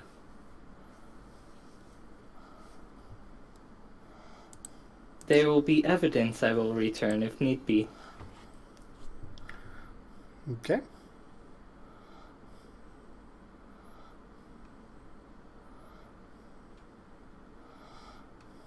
Sorry, just button down. I have the scrab. The scarab. I can't speak. I'm sorry. The scab. Yeah, it's a small black scarab that has some writing inscribed on it. Ooh, what does it say? TZGY.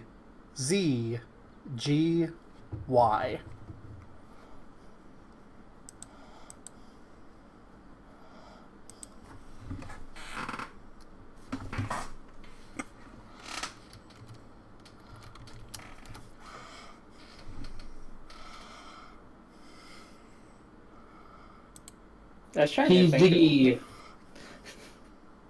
I was trying to think if that meant anything to me, but nope.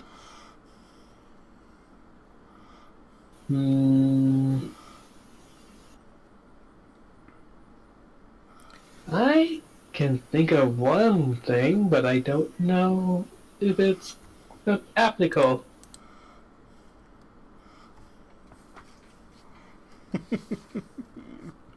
I'll be very concerned if you know what this means at this point. Okay. Well, I have an idea, but I'm not sure if it's the correct one. Well, if Liara has an idea, Liara can share it when she sees it. Yeah. For now, I need Sir Proudmead to tell me what he's doing with the box.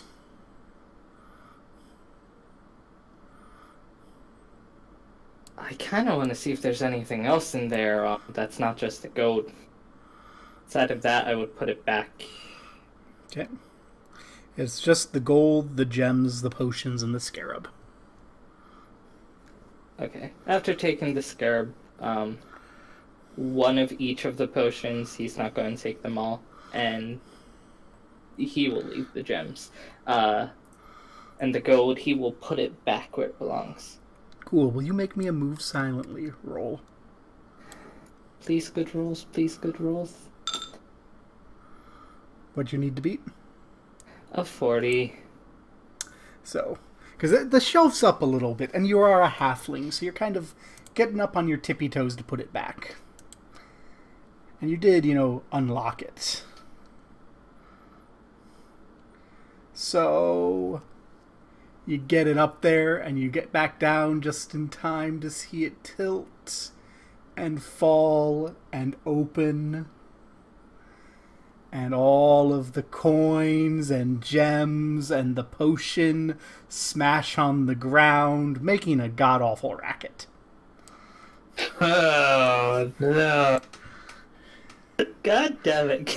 Can I try and get on the other one's bed before they react? Sure.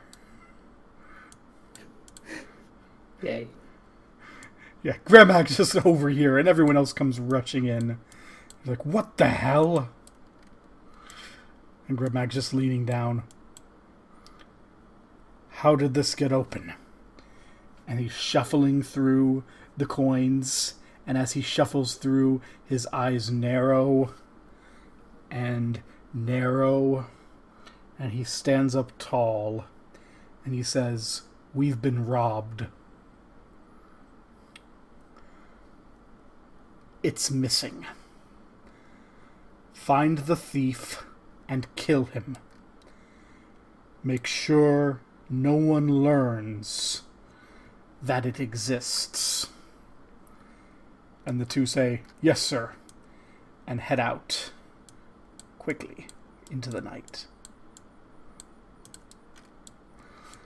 As Gremag steps into the middle of the room and begins looking around, going, "Here, little piggy, little piggy, little pig.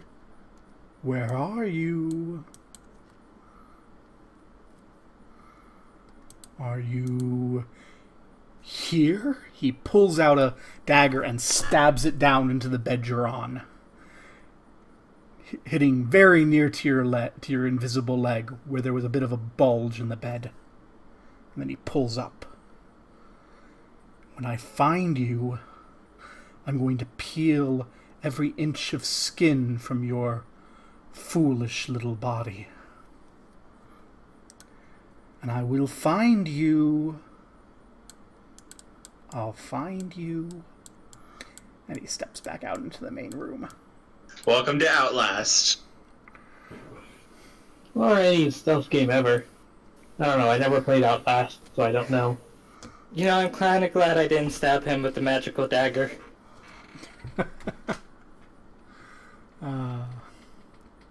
So what do you do? God, there's gems on the floor now. Oh, God! You know what? I don't trust him either. I'm going to open his locker and check that one now. Okay. So he didn't pick up his equipment. So let me find his stat block, because most of that will actually be in the box. So you see in there, amongst the various clothing, a suit of chainmail,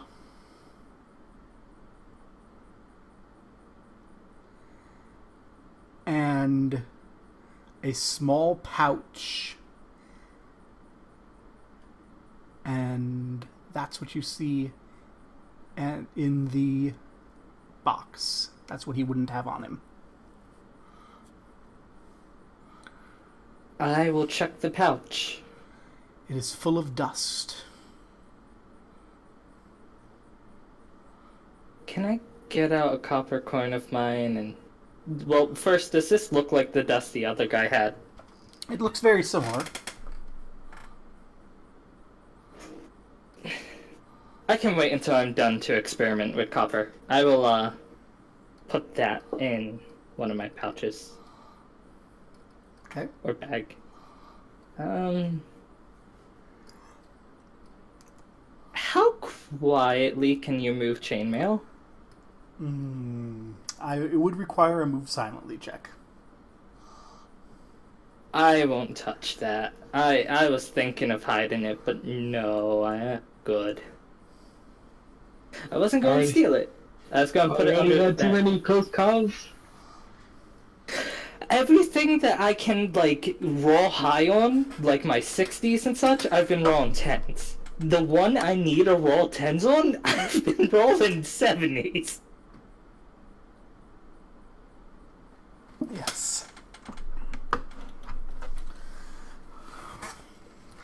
So what are you going to do? They had that other, like, chest. Could I check that one? That is what you did check with the gold and the gems. Okay. They had a table, correct? Yes. I am going to look over that for secret compartments. Hopefully this beats a 30. It does not beat a 30. 95 is most certainly greater than 30. You find nothing in the table. He's still going to see if there's any, like, papers that might be suspicious in the bookshelf or table. The only books on there that are in this room seem to be ledgers. And you can hear the voice coming back towards this room. Little piggy, where are you? I'm going to stick you. God damn it. I will hop back on the bed for now. He steps in and looks around, his dagger drawn.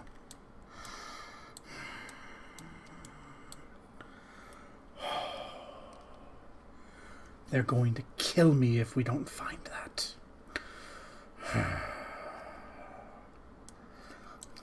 Sits back on the bed and goes, what do I do? Ranos should have been back by now, and if they find that, especially if they realize what it is, I should never have gotten involved. Should never have gotten involved.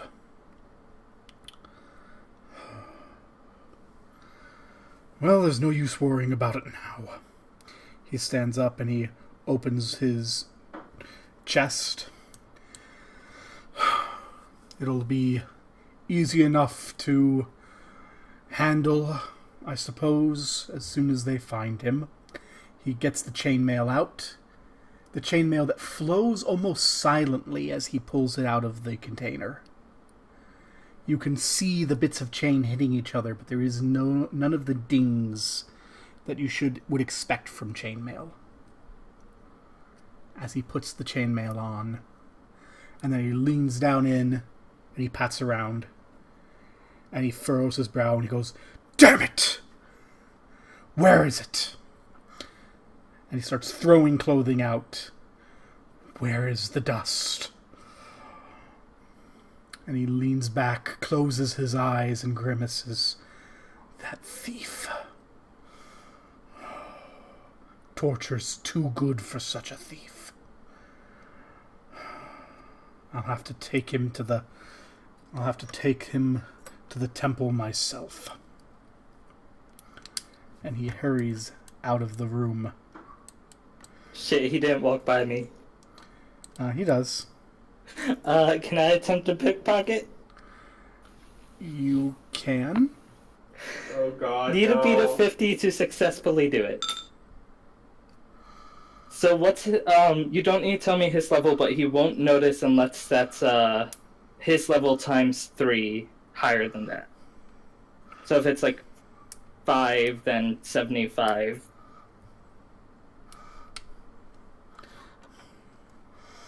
Yeah. Oh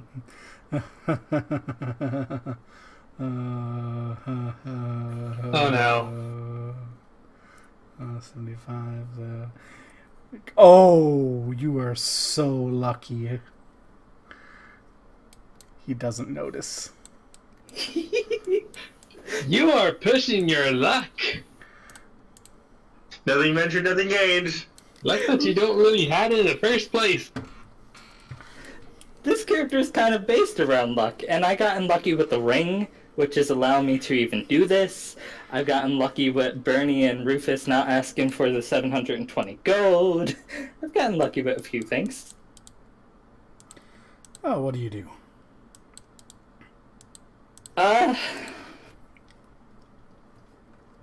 Okay, it doesn't look like there's anything more useful here.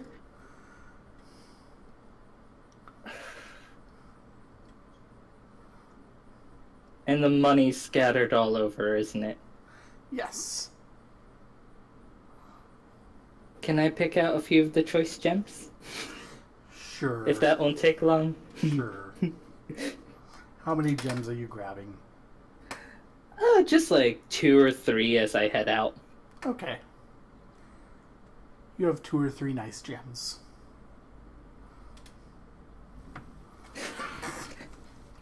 I'm going to try to slip out of this curtain. Like, quietly, would I do a dex roll or no? Okay. It seems that everyone's gone. And the doors are all shut. Well, what's on 6 as I head out? On 6, let me get to that part of the book. Wee. Do do do do do do do.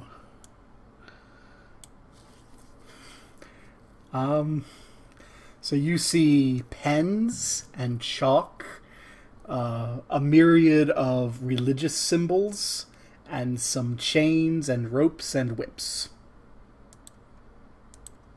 Nothing I need right now. Sadly, I can't hold too much. Does it look like anyone's outside? It looks like the door is closed. I wasn't sure if there was a keyhole. There is. You do not see anyone immediately outside. I'm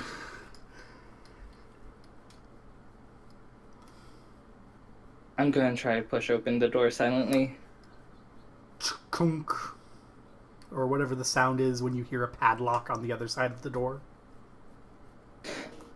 Oh, okay. I was really worried that was going to be a trap. My padlock sound and my chain and my trap sound are the same. Yep. Picking it? Yep. The padlock is on the outside of the door. Oh. Oh.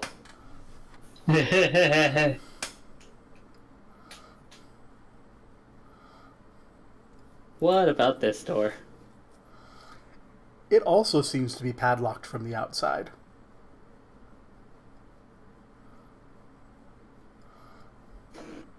Okay. Just in case there's anything useful, what's on 3? Hammers, nails, saws, files. And 4 and 5. 4 has candles, oil lamps, wicks, and lanterns. 5 has various bits of dried food and nuts.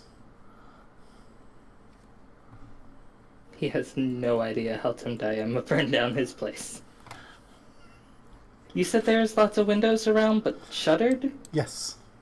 Are they shuttered from the inside or outside? From the inside. You can certainly open the shutter. I will open a shutter a little bit to see if I can open the window too. So the window itself does not have any glass in it. The shutter is the only closing of the window.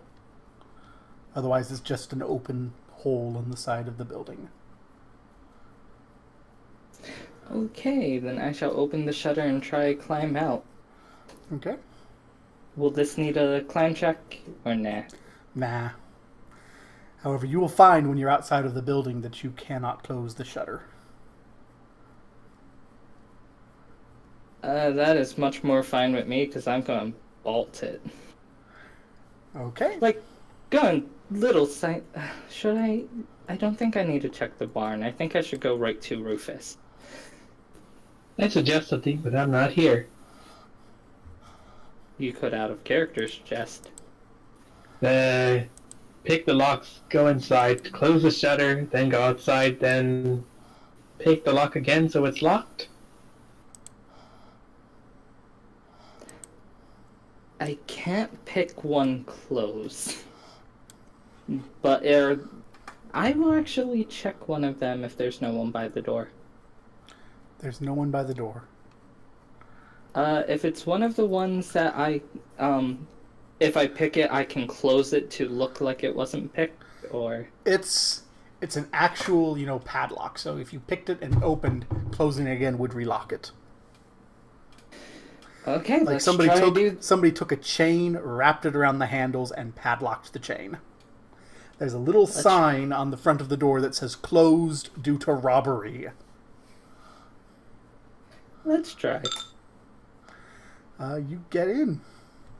Why could I not have done those rolls when I needed them? To be fair, you need it now if you want to close the shutter. Close. But no, Antonio, I have a 65. There's a high chance of me doing it. Where this is just like anything of mine. 65 is just an above average chance. But still pretty close to 50-50. I feel like you just made the math major twitch a little bit with that, Antonio. No, and Antonio's pretty right about that. What I more meant was me getting a 6 when I had a lot higher chance. Like, my detect noise is only 20. I find it funny that when I was doing stuff like detect noise, move silently, where I had a less than 50, I was rolling like 80s, and then when I have things that are like 65, 70s, I'm rolling like 6s. That's what I was getting at. The dice gods. I mean, I understand chance is chance, but it was happening a lot this particular time. The dice gods. So... In this case, since my friends are asleep, I will go right to Rufus and Bernie. Okay. Out of curiosity, what route are you going to be taking to get there? Are you just going to go straight along the road? I'll probably get a shortcut there, and then this way. Okay. Unless it's easier, because I know that's a hill, to go around the hill than to go up it. It's easier to go around the hill, but it's not as bad to go up the hill as it would, as you might be afraid of it being. Okay. It's one of those steep hills that you can easily climb up. It'll be an absolute nightmare once the wall's up, but it's not too bad now.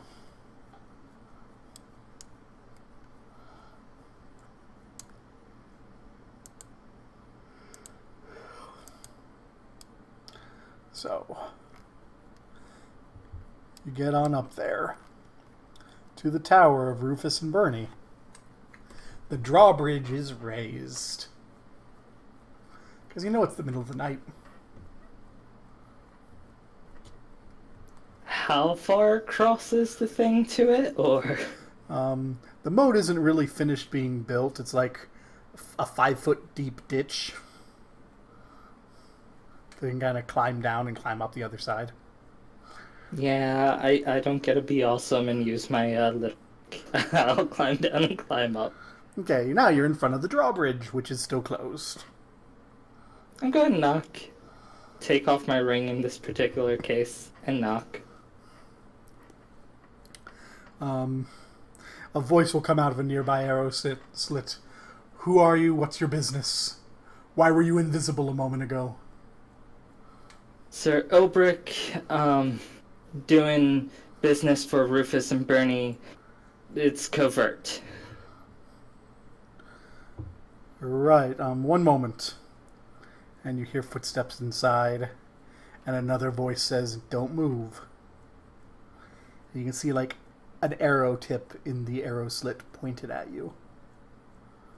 He will stand still. And a few moments later, you hear Rufus's voice going, "Well, yes, go ahead. Let him in." And the drawbridge begins to come down towards your head. He'll duck out of the way. Okay. The drawbridge opens, and you may enter the tower, where you see Rufus, for once not wearing his shiny full-plate armor. He's wearing a plain white night robe with one of those little caps with the ball. You know, an Ebenezer Scrooge night robe. Meanwhile, Sir Obrick is almost out of breath because he ran most of the way here. So, What is it that has you so out of breath tonight, friend?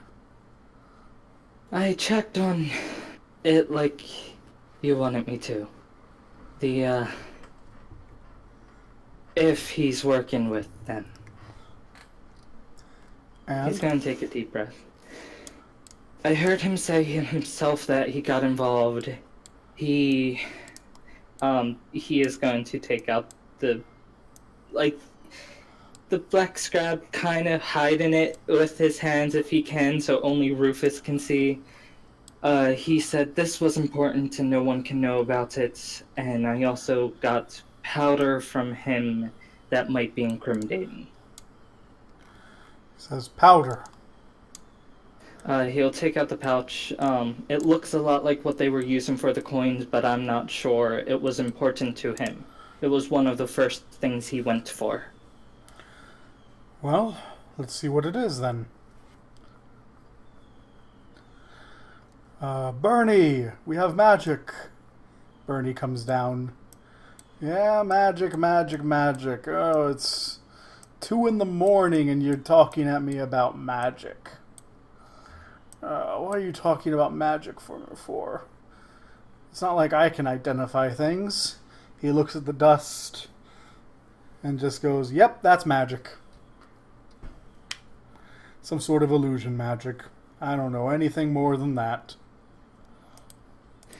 My friend Liara would need a day to prepare it, but she does know identify. Sure, that sounds like a great idea. Knock, knock, knock on the drawbridge. Crap. On hearing the knock, I'm just going to put on my ring instantly. He's jumpy. Bernie and Rufus both kind of go wide-eyed. And Rufus looks out, and Gremag's there shouting, I've been robbed! Someone broke into my trading post and stole much of my money. They stole my grandmother's amulet. They stole some of my magical items, some of my potions for sale. This is an outrage.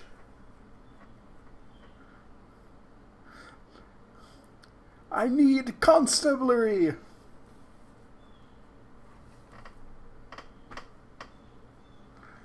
And Rufus is going to come over and say, it's 2 in the morning. Can we send guards when the sun is up?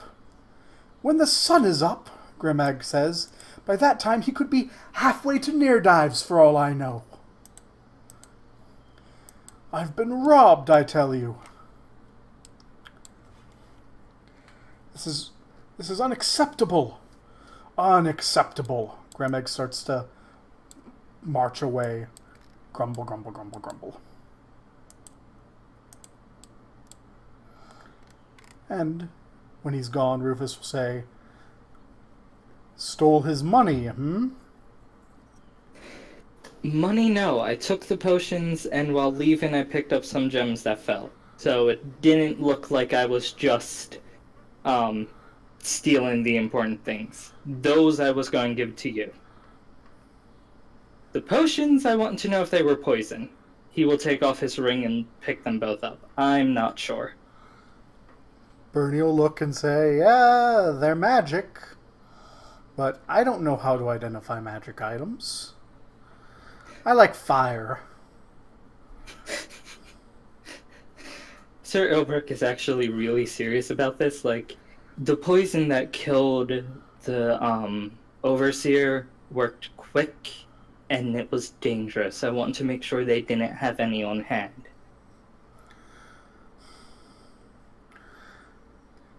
He looks at it and says, well, it looks like they're magical potions, not natural poisons. If they are magical poisons, someone will need to identify them. Unfortunately, I don't know of any way to identify a potion without drinking some of it.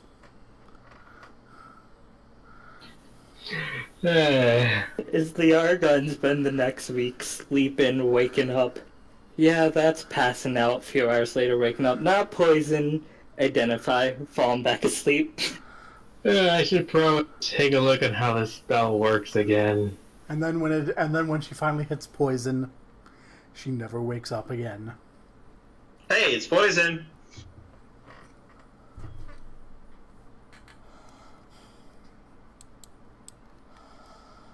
Well, The gems he does give to Rufus, because again, wasn't. He Rufus was shakes his taking them, head. If you give those to me, it creates a connection between us. And Gremag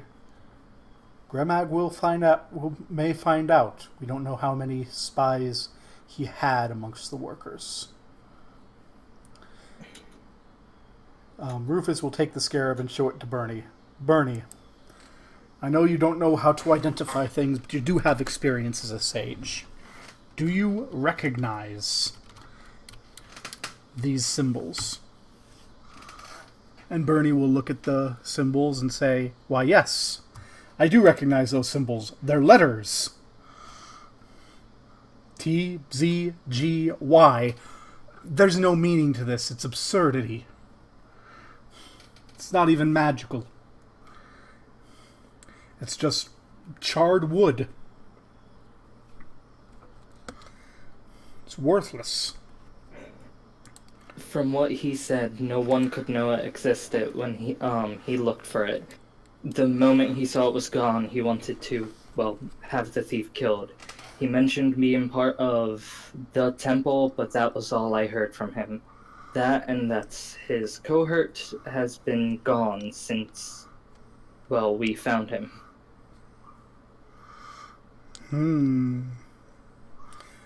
Bernie is gonna put his hand in his head.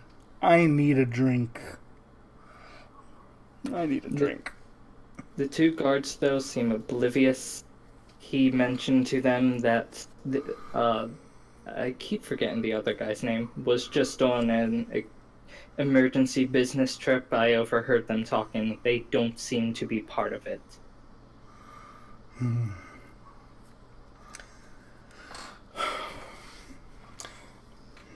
Bernie goes, well, we could always burn him, and Rufus shakes his head. No, I am convinced that Grenag is involved in whatever this is, but I have no evidence. And while I am, while I am Count of Hamlet, I don't want to end up having to go at all to. I don't want to have to deal with anything with the Viscount of Verbabonk. I don't want to have him questioning whether or not we've done this properly. I don't want Hamlet to be the next Eglath.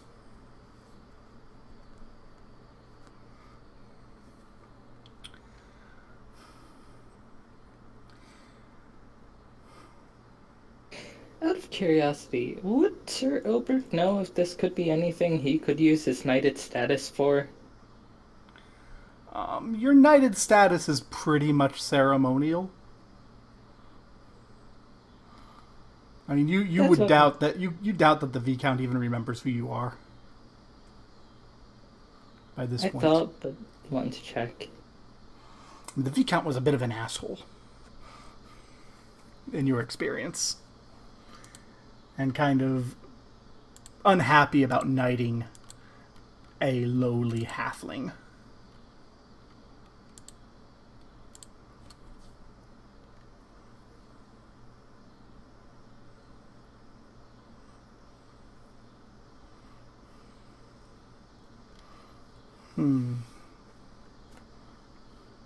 So what do you do?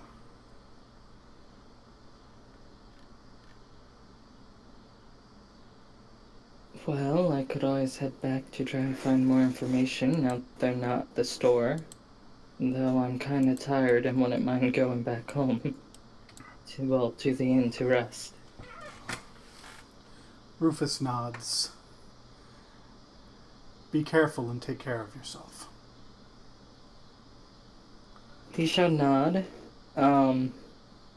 Kinda almost flourishes towards the door with like a spin in his step as he puts on his ring to carefully head back to the inn. Okay. So, to the inn. To the inn we go.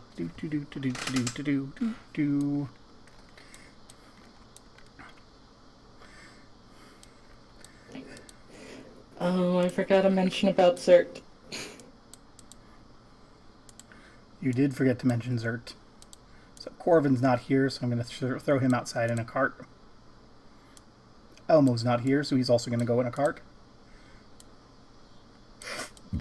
And Cobort and Taroko will go upstairs in their room. Everyone else is where they belong. Except for Sir Ilbrick.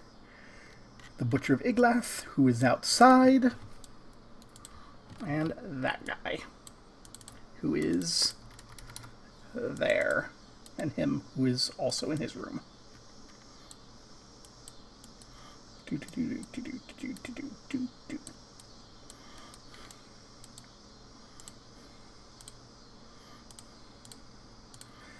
Because this isn't over yet. I love Bernie too. Bernie is a great, great character. So, Sir Ilbrick Proudmead, what do you do? Well, before I knew this guy was here, I was going to ask this question. If you want, I won't. Go ahead and ask what question you wanted to ask. Windows. Does what? Do our rooms on the second floor have windows? Yes, your room on the second floor does have windows. You would have tried to climb up first since he was told to be careful. Okay, go ahead and make your climb check. Are you still invisible? Yes. Yeah, are you awake? Just got to tell this. Is Liara awake? I think I'm sleeping at this point. Okay. So Sir Ilbrick climbs the sheer wall of the inn. Gets to the window and opens it, and Liara may make a wisdom check to see if she hears this whole thing. Okay, I need to beat it. You need to beat half your wisdom because you're asleep. No, it's half my wisdom, so... Well, I don't beat it. Yeah, no, 19 is not going to beat it. Liara is not that wise. And Sir Ilbrick can easily climb in the window.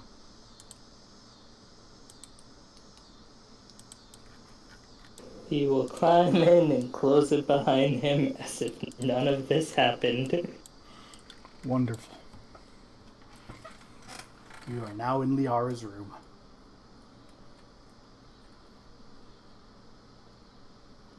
I'm going to just go through the curtains. Your sisters are asleep in their chairs as usual. He will first double check and make sure the door... The door is not locked. God damn it, you three. He will lock it. Okay.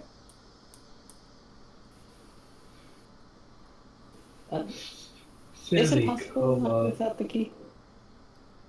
Just checking. You can lock it from the inside, sure. Okay. Would you make a wisdom check or a find traps, either way? My wisdom... I find traps is 30, so I think I'll try the wisdom. I'll let you try the find traps.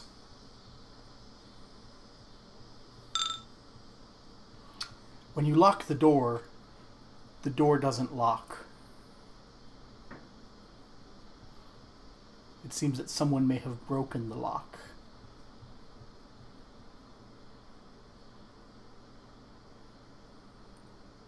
Dun dun dun. Well, can I do a quick sweep of our room and see if anything might be missing? Because now I'm thinking this was the rogue guy. That or the guy downstairs. Sure. Go ahead.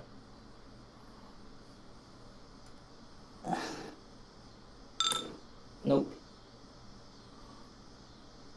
There is a note on the table. Oh God.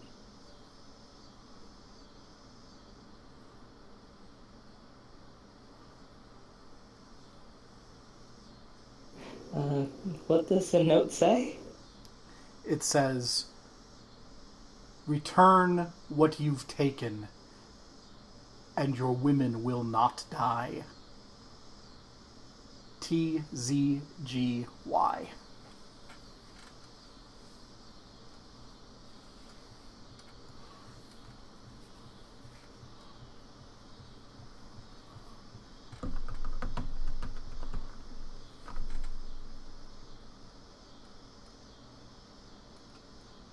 Out of curiosity, did Bernie keep the scrap or no? No, Bernie did not want to keep anything on him.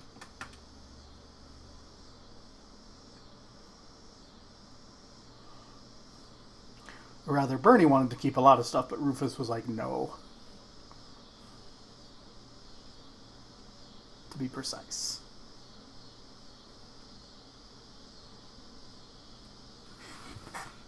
Can I use a first aid to see if they have been poisoned? It's a non-proficiency of my non-weapon proficiency of mine. Sure, go ahead.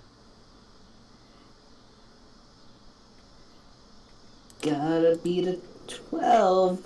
I so wish I was smarter now. Yes! Yes. You do, in fact, recognize that no one has been harmed at all.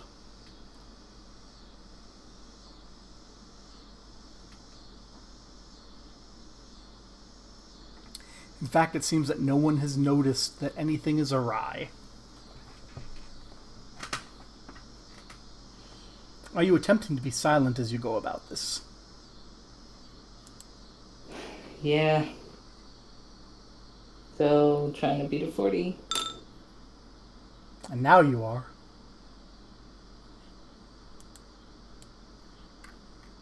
I wanted this to go so much better.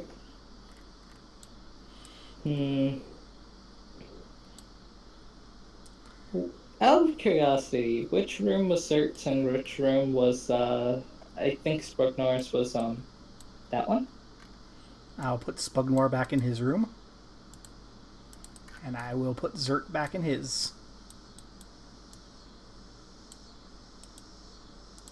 Now you can see. Alright, because I would go see if their locks are broken or not. They are not. Antonio, would waking you up fuck with your magic? What a kid. You've been asleep long enough that you'll probably be fine. Okay. At this point, it's getting to be like 4 in the morning. They don't even know how they knew it was me. Unless someone here is part of their... God damn it. I wonder if there's some sort of metaphysical thing going on. Scrying. That might start with a C.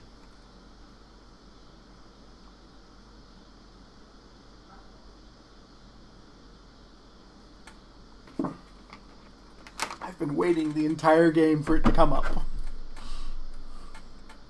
Clairvoyance? Your curse. Oh, yeah. Shit! When something bad happens, you're the first to blame. God, I actually did it too, and my curse, wow. Even if I wasn't the thief, I could be a pious priest and they'll be like, damn dogs, it was this guy.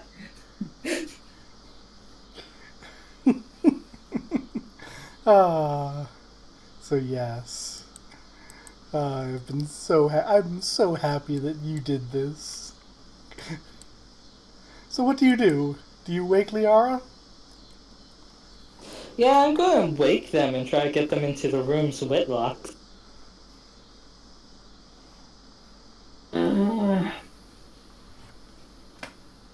What's going on? I was having odd dreams about radishes and kobolds. You can have a puppy crush later, Liara. Your life is in danger. What did you do this time? Be cursed since birth by the handmaid. That's not what I mean. You should start explaining. You knew entirely what I was going to do. We can walk and talk, now be quiet. He would also try to wake his sisters and get them into another room. They're going to wake and look a little grumbly and confused.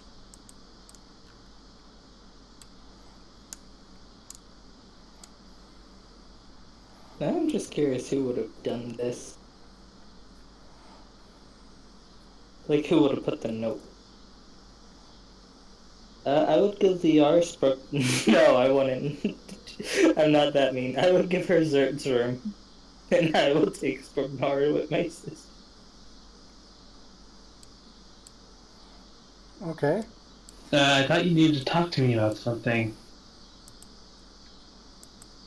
Since you want to know, he will try to whisper about how he went dull, how he's being blamed for this, and most likely because of the curse he does know of. So, did you? Yes, but that's besides the point. They didn't know. I was invisible. So what now? I can try to sneak it all back. But, What did you even collect? he will put onto the table the 2 potions, the 2 or 3 nice gems, the small pouch of magical powder, and the small wooden black scrap. Okay. So you do. TZGY.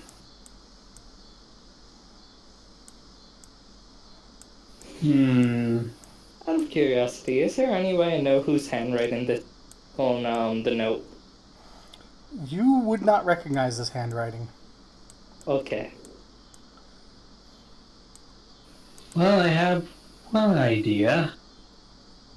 You mentioned there were people doing illegal activities in town, right? Yes. So you suspect Grimag, right? I know he's a part of it now. I just need more solid proof. I'll get out a notebook and start scribbling the TZGY, but each one is in a row. And doodle Grimag in the G. And you said Zert was part of the group? Yes. I scribbled in Zert by the Z.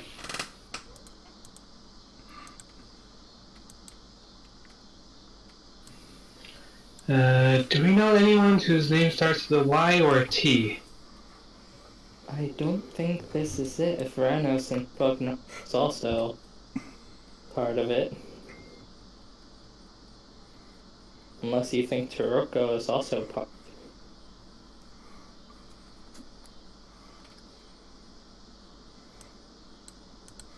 I'm gonna make Taroko and Cobort be part way out of their room. So you know where their room is.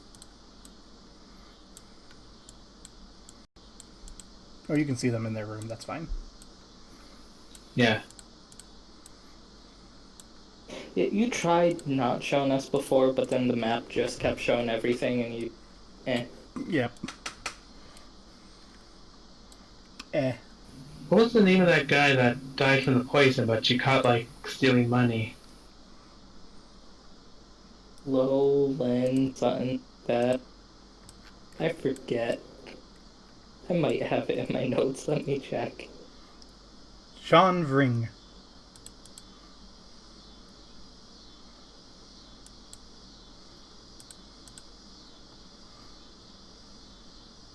Poor Tom being so isolated from this particular story. It's okay. No, that doesn't fit then. Unless we know someone starts the Y. I'm gonna check the town map real quick.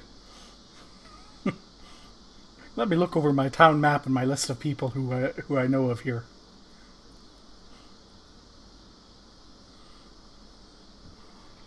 I mean, well, I think you're kind of on the right track. I don't think it's for particular people. I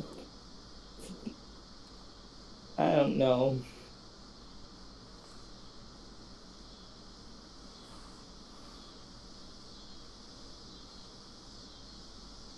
Check.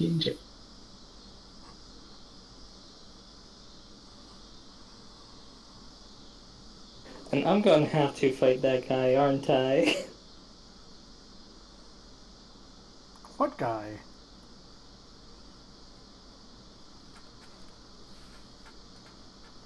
Paranoia, kid, paranoia. There's no guy named Paranoia.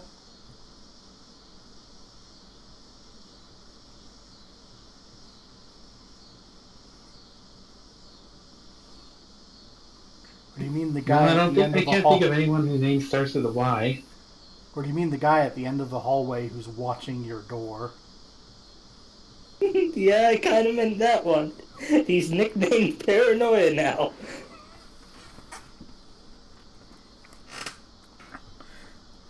Yeah, Tovotir is kind of there. You know, Antonio, do you still have sleep prepared since Liara wouldn't have known she needed to identify? Yeah, I have sleep prepared. Okay, Since we I'm might fully need rested, it. I could actually prepare 2 sleep prepares if we had 20 minutes. If I had another 10 minutes.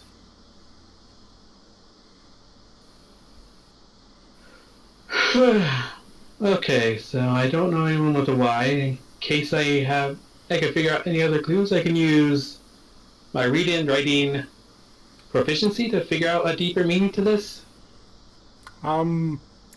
If you think there's a deeper meaning, you may propose it. And you may believe what you wish to believe. Perhaps the list of the ringleaders. Or like the people in charge.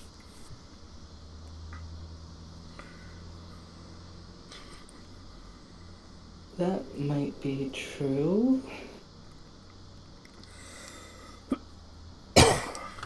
Bernie wasn't sure either. It's obviously some sort of code name. For something, but I don't know what.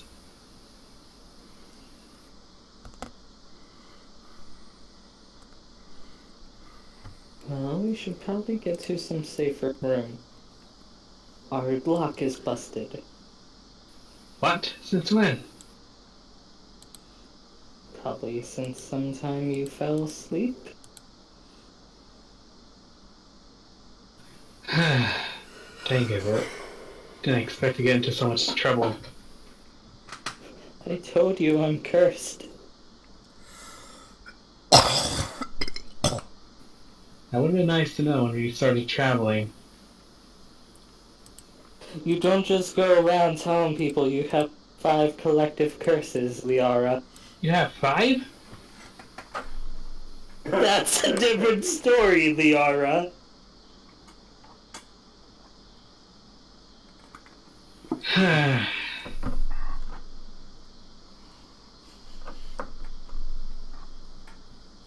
Curses tend to be a need-to-know basis. Liara.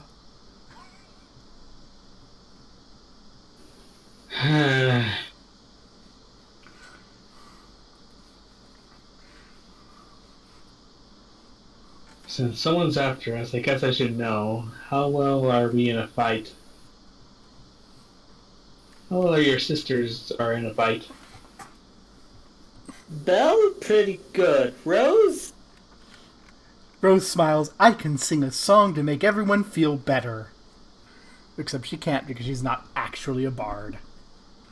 Yeah, she's Rose.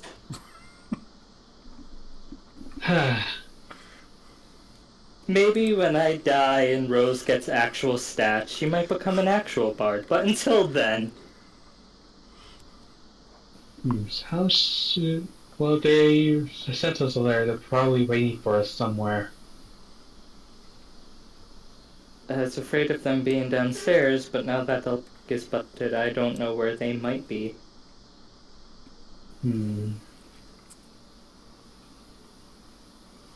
Sure. So what should be our strategy? Should we do a single file, one per... Someone who can fight in the rear, someone who can fight in the front? I'm pretty sure I should be in the front, if anything, or just invincible. You can't sleep, I'm pretty sure they're not staying up. Belle will grab her lance and be ready.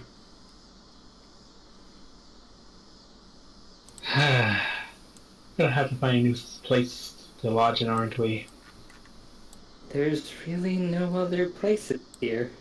Unless I buy a house, I could probably afford a house. I want a house.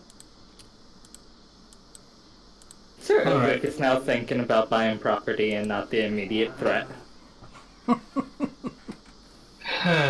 And Rose is going to be talking to him about it too, because like they have not had a house since he was the age of 15, and he is now, let me double check. Like 30 something? I think so. Damn it, chat. This is a new Monica. When Rose gets actual stats, she'll be an assassin. I tried singing, but people suggested another career path. I'm going to go from one thief to the other. This is a halfling family of thieves. We're living up to the stereotypes. And meanwhile, Rose is just there, like, I like riding chariots and stabbing people in the face with a lance, even if I've been run over by my horse. And horrendously disfigured to, like, 1 charisma. Yeah, she was burned in a fire. Yeah, trampled by horses, burned in a fire.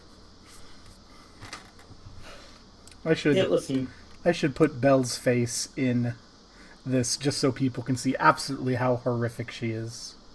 Let me find her. No, I just want to see how they react. They've only heard of her. She's kind of terrifying. Whoop, that's too far.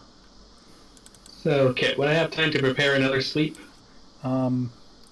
If you wish to take the time. If we are at Zilbrick to stand watch, he would stand watch. He's just, like, as long as we're awake, he thinks we will be safe. But he doesn't want to sleep in a broken locked room. Yes. Let me take time to prepare spells. There we go! Her image is now in the middle of the stream, so everyone can see what's happened to her. That's the image we picked to use for her token. Don't ask me to try to look up the artist, although actually, yeah, this is one where I was smart and saved it, so this is by Dissy86 D8R Jackie. It's a nightmare. Finish it with fire, they say. Guys, she's my sister. You can't be mean to my sister. Kill it with fire. Somebody already tried that. Let's use ice then. Bella's just going to become more and more horrendously disfigured as the game goes on. So I'm actually re-rolled for these two, and I'm looking over it again. Rose's backstory, she's the older sister people, it's just she tells and resells stories of legendary treasure. That's all we got for her. Yes. Belle's also joined the military, became a charioteer, survived everyone dying in her little group, but got disfigured by 2 painful injuries that caused her constant pain. One destroyed her face, and the other causes her pain. Yeah. Which was the fire and she horses. She got trampled by her own horses, and lit on fire. Belle. Belle is the anime hero. This just isn't her story. And I have like 3 curses. One of them affects my children. And I guess you can call my family, like everything around me, die in a curse as well. Sir Ilbrick Proudmead, the Butcher of Eglath, aka the Red Cabbage. We love you. And then we have Corvin, one arm, and Liara Soren, who doesn't really have a sober key. I don't know how to pronounce that word. I've written it. I don't know how to pronounce it. Sober key, sober ket. Nickname. Meaningful nickname yet. Okay, something bad will happen to you soon enough. So what Liara does nothing but gain a successful business in life. Becomes known as Liara the Rich. Except I'm in debt. It's only like 36 gold, and I gave you 100. Stop complaining about the debt. She'll be forever upset about this. Until it goes away. She can simply sell the crossbow for like 300 gold. One day she will be the richest person in the world and will be complaining because she never got around to paying back that 30 gold debt.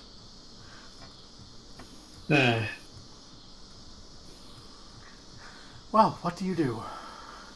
Well, I took the time to prepare my second sleep. Should we get going? Ulbrich is gonna ask if you want the ring, or if he can have it to do the backstab. That is a bit of a risk. If anything, if he actually falls asleep, I can just slit his throat. Please don't just outright murder anyone in here. He's gonna plan to murder us. Though I have rope, we could tie him up. Wait, I have rope. Let's tie him up. If he's here. Alright, let's just try to get into the other rooms and wait it out till the morning, till the sun rises. Then we'll go get Corbin, and then we'll figure out a proper plan. Yep. Ulbrich will head out with the ring on, but the door clearly opens. And when the door opens, the man waiting at the far end of the hall will stand up, draw a longsword, and begin walking down the hall. Liar, someone's out here with us. Might want to back up. Wait, what do you mean by back up? Don't be right in the doorway. Okay. Like that? Yeah, Belle would be here, Rose here. If you're going to cast sleep, they're just going to be ready if need be. He stops and he just waits. He has this little smile on his face as he lifts up his long sword and seems ready to strike down at someone as they come out of the room.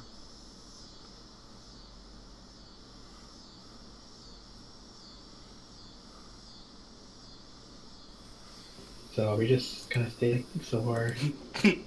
I was thinking of stabbing him with a magical dagger, but you saying that is funny. Just everyone standing still, like, for the next 10 minutes, like, so... So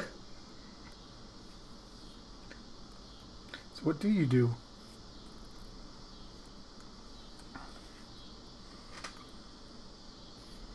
I can't cast my spell because I don't have him in sight. You need him in sight? Well, then there's also the risk of you falling to sleep because you're so close. You can't see Sir Ilbrick. Sir Ilbrick's invisible. Okay, but I don't know where he is. And he certainly hasn't given a signal if it's safe or not.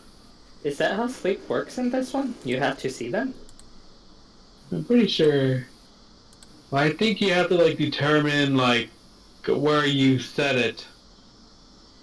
Well, the door's open, so I'm curious Oh. if you can just cast sleep in the hallway, since I said he was coming. And it's been like a minute.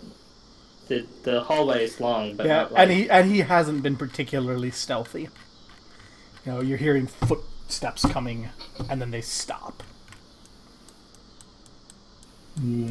Yeah, did I mention the radius is...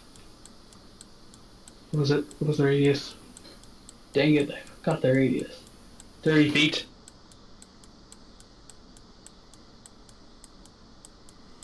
Well, you don't Back up. you don't see Sir Elbrick.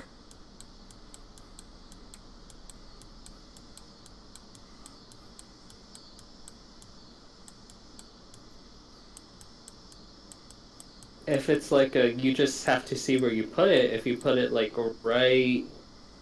One sec. Right here, all you need to be doing is standing in your room, like right here, and the spell won't affect you. If that's what you mean. If you have to actively see the people, then that's different. I'm just worried about accidentally putting you to sleep. I mean, So I'm you in will- fist... When a wizard casts sleep, he causes comatose slumber to come upon one or more creatures. All creatures to be affected must be within 30 feet of each other. The number of creatures that can be affected is a function of hit dice or levels. The spell affects 2d4 hit dice of monsters. Monsters with 4 plus 3 hit dice or more are unaffected. The center of the area effect is determined by the spellcaster. Creatures with least hit dice are affected first. Partial effects are ignored. You name targets. Oh, I can name targets? Yeah, So I can just only target one person? Yeah, so you decide who you wish to target. The spell only affects them if they're all within... if they're all within 30 feet of one another. And it affects the lowest hit dice first and works their way up. It's Okay, more in that powerful case, than you think it is. Okay. Oh, Guess, so, well, I guess I'll just cast it and designate Toro. Okay. Okay. Also, it's 4 plus 3 hit dice, and he needs to make a save. You get 2d4 hit die. You 2d4 first to make sure you can to see how many hit dice you can affect. If you don't have enough, then you won't affect him. He has his save versus spell.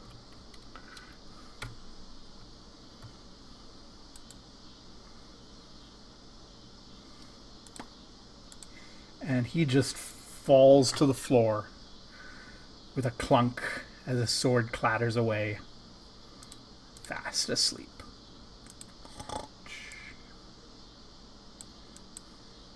Quick, you'll only be asleep for 10 rounds. Time up. Only going to be asleep for 10 minutes.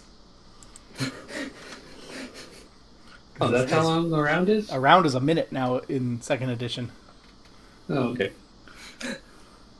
Sir Elbrick will strip him of his armor if that won't wake him. He wears a suit of leather armor. You can strip him. Gonna strip him of the leather armor and longsword. Does he have anything else? He also has a longbow. Stripping him of that as well before tying him up. Okay. Where are we putting him?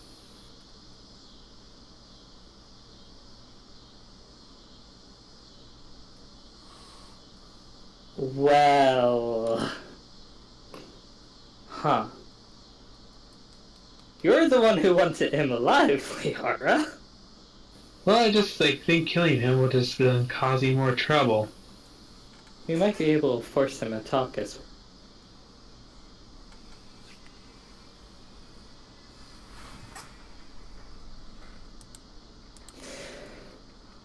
Do you want to stay in the broken lock room, or do you want to put him into, like, Sprugnor's room, or...? I guess we should do that. I thought you were the one with the plan, and I was just following along. Kind of, but person. I was about to stab him. He was ready to kill us. You wanted him alive, Liara. Like, I just thought, like, it wouldn't do you any good if there was suddenly blood on the floor, okay?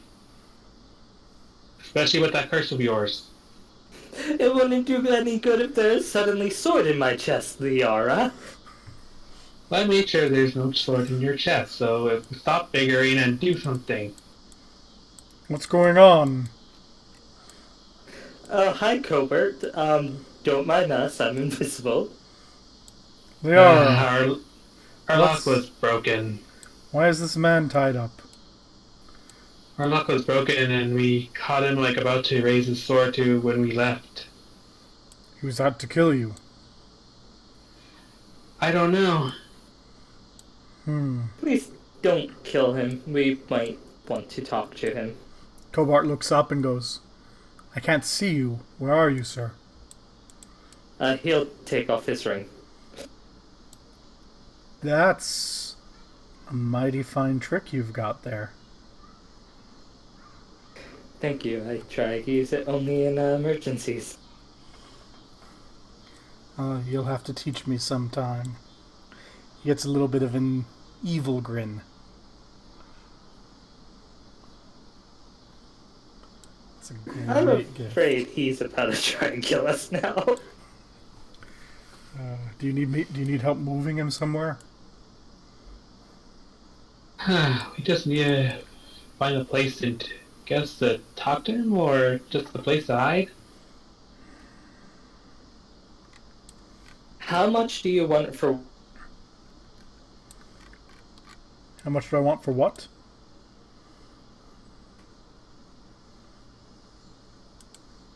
Hello? Did you hear that? Or... No, I heard how much do you want? He would ask Cobart, how much would you want to help watch over him for the night? 10 gold? I will give him 20. He will smile at you. This is the best business deal I've ever made. He bends over, grabs Tovotir, and just lugs him back into his room and speaks at Taroko in the language that you don't know. I know. Am I close enough to even hear? Yeah, you can hear Taroko saying, "What the hell are you doing?" And you can hear Kobor say, "Those idiots are paying us 20 gold just to keep an eye on him for a day." Don't worry, if he causes trouble, I'll slit his throat. It's no problem. And then Taroko responds, "Please don't cause trouble at the inn."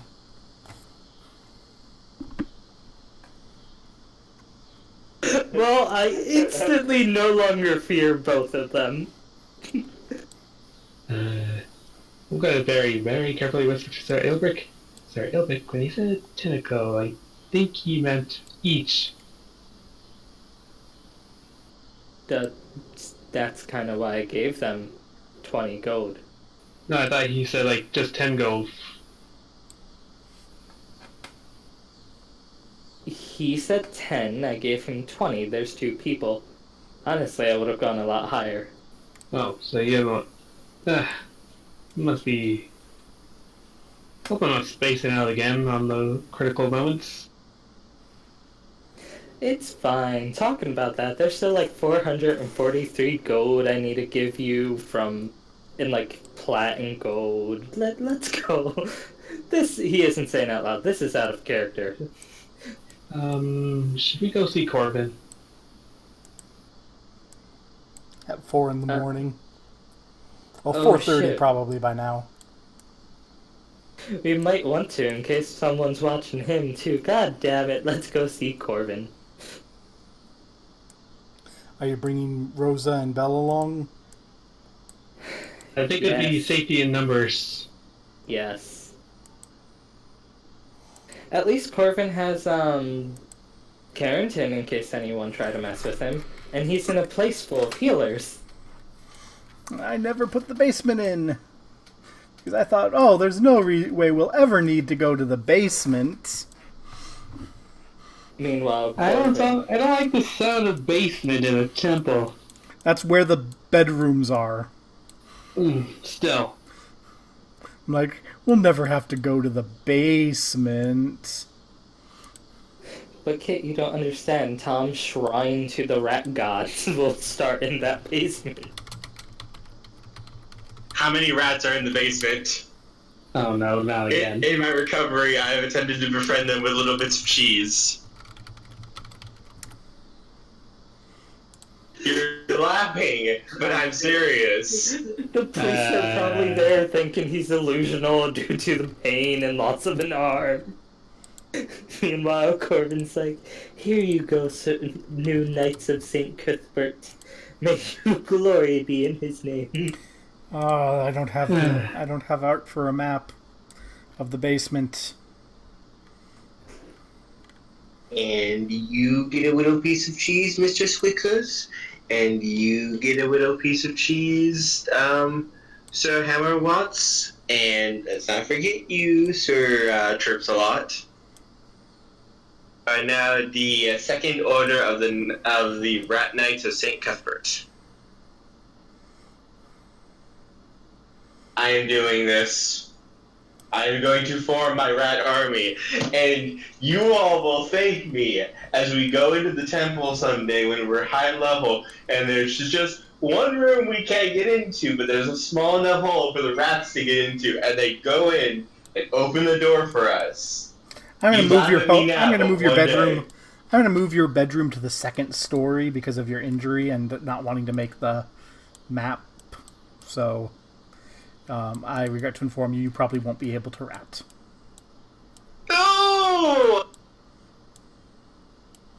At this time. But rats. I need the rats. They need me.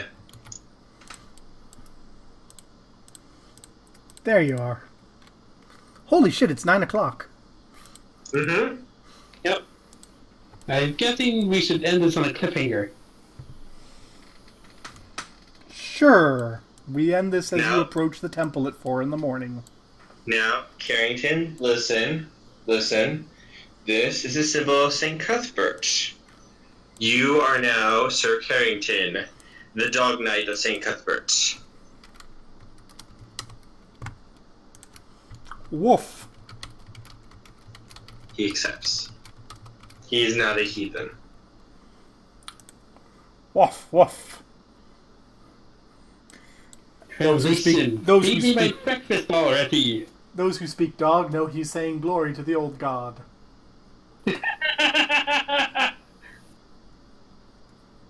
That's right, that's right. Glory to St. Cuthbert. Good boy. So, experience. Outside of the experience you've already gotten for the money. Well, there is some experience that you got from the gems and and then some bonus experience for the scarab.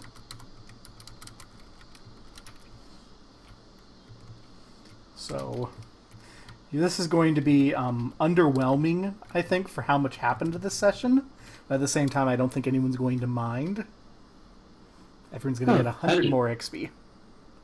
Yay, 100! This, See, Tom, this is why I love this module. There is no pre-written plot. This stuff just happens. And it's beautiful. I'm scared. I need to learn a first level fire spell or something. If only there Just was a go wizard who learn loved how to fire. I'm sorry, I talked over you. No, we kind of said the same thing. I said just go learn under Bernie. We have the funds now, so it's possible. Sir Ilbert has had the funds for a long time, and Yara. Before splitting up the 2,000 some in black pearls and platinum, He has 900 gold right now, and that's after giving you 100. Oh dear. Yeah, there's a bit of money floating around here. That's why I said I want to buy a house. How much is a house, by the way? I have no idea. You'll run into one problem with Hamlet. There aren't any empty houses. We'll have to build one. Yeah, But they're all busy building the fortress. You'd have to buy land and then build a house. I have the money. It's all going to be in preparation of my Thieves Guild later. A Thieves Guild out of Hamlet. That's a thing. Gonna crash the economy. I won't crash the economy. We will steal from surrounding. It's that, or I already own land in Littleborough. I can go there and just build a house. That's true. You do still own that land in Littleborough. I still like that idea. Like, if it doesn't work out for some reason, I still want to like make a character that's like crazy old ways, but like it's overly polite to those and start cut her in. So like, I know we have our differences, but I hope we can be good friends. Damn it, Foul heretic! Oh god, no, I can't say their name. The one guy in stream chat. But like, I feel like if you like, I know our viewpoints are different, but I do appreciate the hard work you do. After all, the people like you, it makes my lifestyle a bit easier. Foul heretic! There aren't any empty houses at the moment. Sharp, sharp. Boink. Rosa can get in her assassination skills early.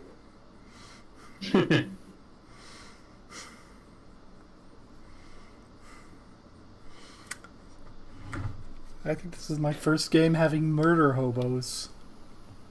Oh no. You're turning into murder hobos. I don't want to be a murder hobo. I'm trying not to murder hobo. I didn't stab the guy with a magical dagger. Yet. No, it's fine. It's fine. You know, Zelda's took care. I don't know what it was. I can't remember what it was, but then like turn its fortress into more or less like a little town because the crazy cult. You have to put them somewhere. Oh, I loved Zaldos's crazy cult. For the sake of chat, that's a old campaign where everyone was busy, and Antonio and I just wanted to play, so we tried running Pathfinder's Mummy's Mask for a single Gestalt Ranger Oracle, and the result was the most terrifying character ever. Because Zaldos was the nicest person you'd ever meet, but he was just a nightmare. He was the stuff of horrible legends. He had the power of ice and the undead. That does sound scary. But he also was cursed with like forever freezing. And so we took place in a desert. And we fluffed that as he took damage and got closer to death, like ice would come out from him to like begin freezing the ground.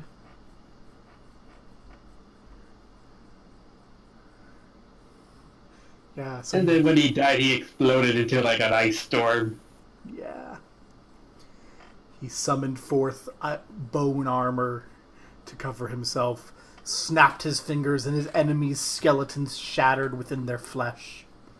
And then he walked through the whirling sands of the desert, two blades slicing and ripping asunder all he met. Ended up like 5 levels over leveled. It was amazing. He had a pet snake that turned into a gnome. Yes. Literally a pet snake that turned into a gnome necromancer.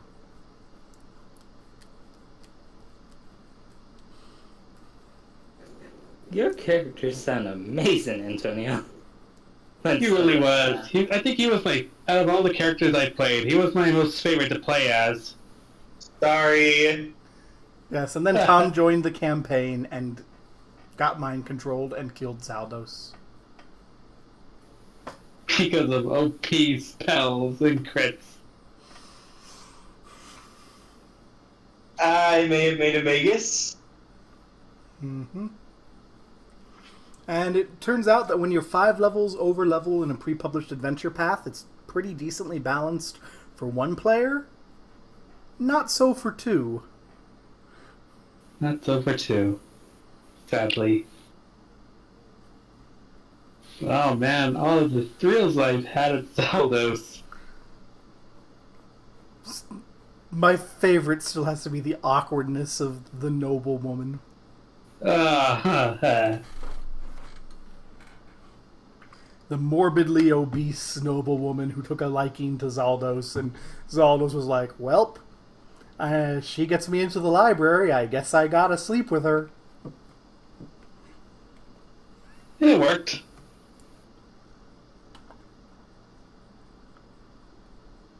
And then she left him. Yes. And then she just got bored and left. Right when Zaldos started developing feelings. It was great. So awkward though, gosh. Role-playing is her at that in a one-on-one. I'm like, this is the most awkward and uncomfortable thing I've ever GM'd. No, here, it was pretty awkward. Now I'm thinking about Dresden's drunk mom trying to hit on... That was his name. Thank you. I was trying to remember his name. That was not as bad though because it was a group. Like what made that awkward was it was just Antonio and I in a chat room. Like trying not to have cyber sex. Oh, it was a nightmare. I ship it. Don't ship it. Too late, already shipped. No. I understand that was awkward, but now I'm just remembering the drunk mom, and it's making me laugh so much because she tried so hard. Man, that drunk mom was such fun. Wait, thank you for reminding me the name of Ayami's brother. Ayami's brother, Dresden. Yes. Ayami was great too. I love how there was a TPK in the first session of that game. That was horrible. Second session. Second session. I thought it was the first session. I thought it was the first session when Tom couldn't make it. No, first session was Tom and I, and then the second one was me and Jim. Yeah. And then we got total EDK because Dresden was the only one who wasn't there, so he lived. Yep. Also, damn it, chat. Dang it. Damn it, New Monica. Why? Why? I'm not gonna ban you. I just need an explanation why. They were trying not to have cyber sex, but it started getting really hard. Winky face. It's because you allowed them to make puns, Kit. This is where puns go. I allow it.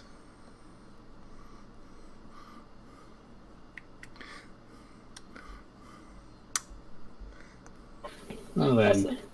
I wasn't really underwhelmed by the experience this session because most of it you gave to us mid-session.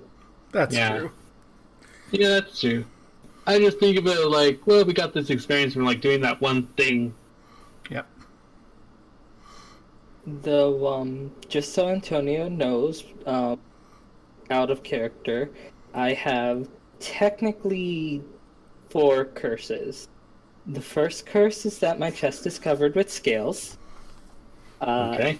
The second curse is all my children will be born with a curse. It's a type of birth affliction apparently, but that's all I know. Yes, he knows nothing about that curse. I know what that curse is, and it's going to be wonderful if it happens. Technically, the third curse that wasn't a curse is there was an event where all of my family had a chance of dying when I was 9. It was technically a curse. And the dice all hated you so much. Yeah, mother, father, and like all the sheep died basically.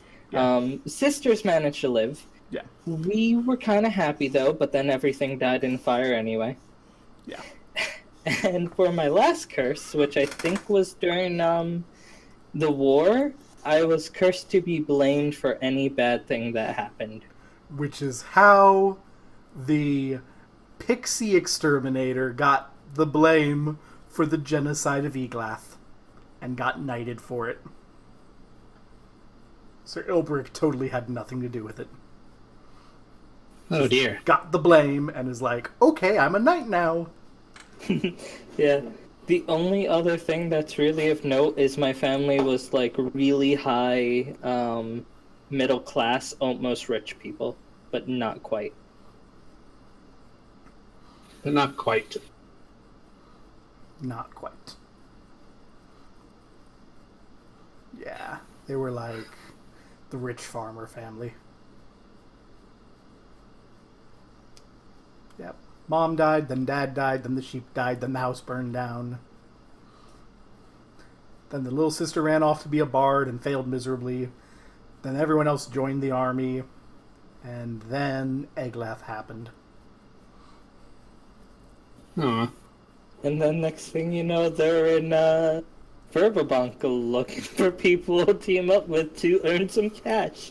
And there's this apparently stable, but apparently that was wrong, guy, priest dude, and this gal with a money-making scheme who turns out to not be great at money. Aw. It's fine though, Elbrick is swimming in it. Yeah. So Elbrick's like, it's a bit of money-making scheme that's worked out for me. Should just make a separate ledger just for, like, the money you get from your... how do I put this? Extracurricular activities. But you don't know about them. Yeah. One day you're going to actually start traveling as a merchant and there's going to be, like, random new stuff that shows up to be sold and you'll be like, where'd that come from? Nowhere. It was here the entire time. The funny thing is, until tonight, Elbrick was trying to hide it all. And then Rufus was like, hey, you're good at this. Can you do it again? And he still hasn't said he's a thief. He's just like, I went in there, that's all. Yeah, Rufus doesn't think you're a thief. Rufus is like, oh, the knight has a ring of invisibility. That must be why he's so good at this. Well, it is getting late. Should probably go get dinner. Yes. Oh, before we go, while I was looking through my spells, I have found the second level spell that I'm going to be having. Kit, I want to check with you real quick, because one of my spheres is combat. Yes. But I haven't found any spells that go with combat at all. I have a wonderful little spell thing here. I can go... This is a page that isn't down. Spells by sphere. Combat spells. Aid is a combat sphere spell. Oh, because it doesn't say that in the in the second in the book. What's it say it is in the book? It's spheres necromantic, is it? It's combat and necromantic. Okay. Could you check Flame Blade for me? Flame Blade is not a combat sphere spell. God damn it! I really wanted that spell. I was hoping it would be a combat sphere. Nope. I just had the idea of Flame Blade creates a 3-foot-long blade of pure fire over your arm or your hand. I just had the idea of the blade forming over where his arm used to be and basically acting like his arm. Oh, Flame Blade is Elemental Fire. Elemental Fire. Side note, Antonio, do you want me to tell you the cash you got now or next session? Let's see. Next session. Do you want me to give you a list of the combat spells that are in first and second level? Yeah, yes, please. Just because it's not in this book. So, Aid is a second level combat spell. Mm-hmm. Beast Claw is a second level combat spell. Okay. That's 5th level. I have to look them up because my list here is alphabetical, not by level. Chant is a second level combat spell. That is Chant. Yep, I know that one. Command is a first level combat spell. Command is so good.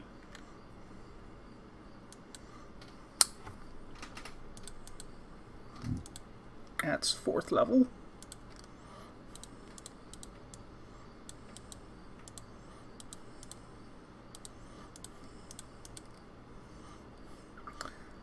Fangs of Retribution is a combat sphere spell, 2nd level. Okay. That's 5th level.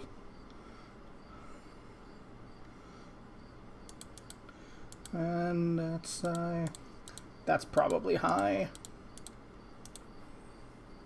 Yeah, oh yeah, that's really high. That's high level. And that's really high level. A lot of the combat sphere are really high level. I was just wondering because they don't show up in the book. That's why I was just curious. Yeah. Magic Stone is first level combat.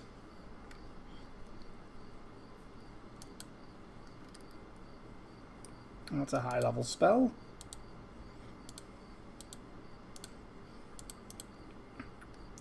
High level. Really high level.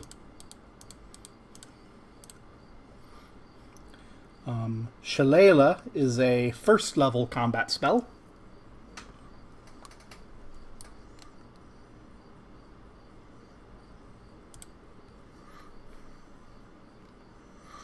Spiritual Weapon is a second level combat spell.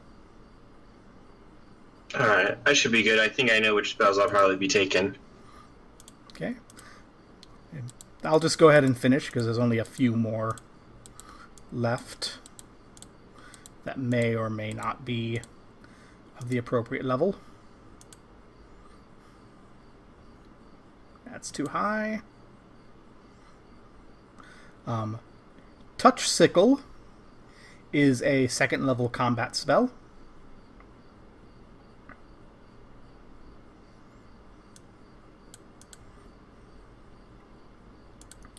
Fifth level, 3rd level, 7th level, 4th level, 6th level. That's the end of it.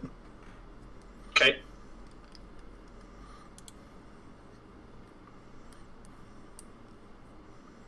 Wait, he was a level 10? Who was a level or 10? Close to? The shopkeeper guy? Yeah.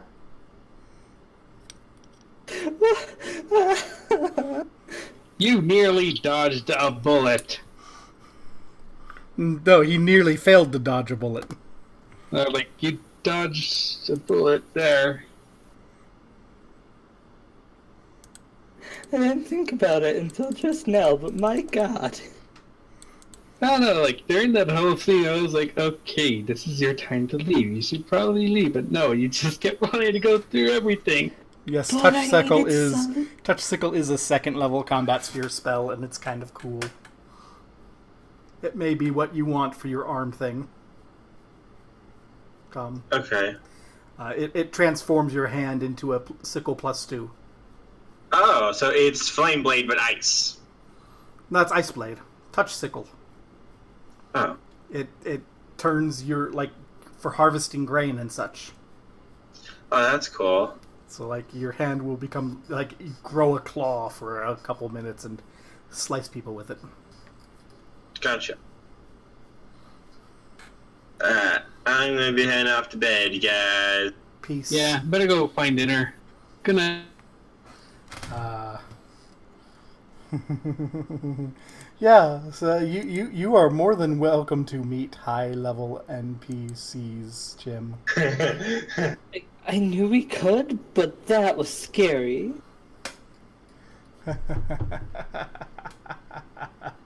It's not as scary as it could have been. I shall take your word for it.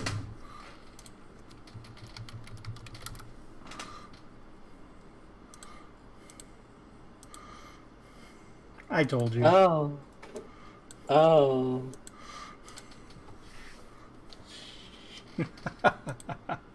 Well, that's the end of tonight.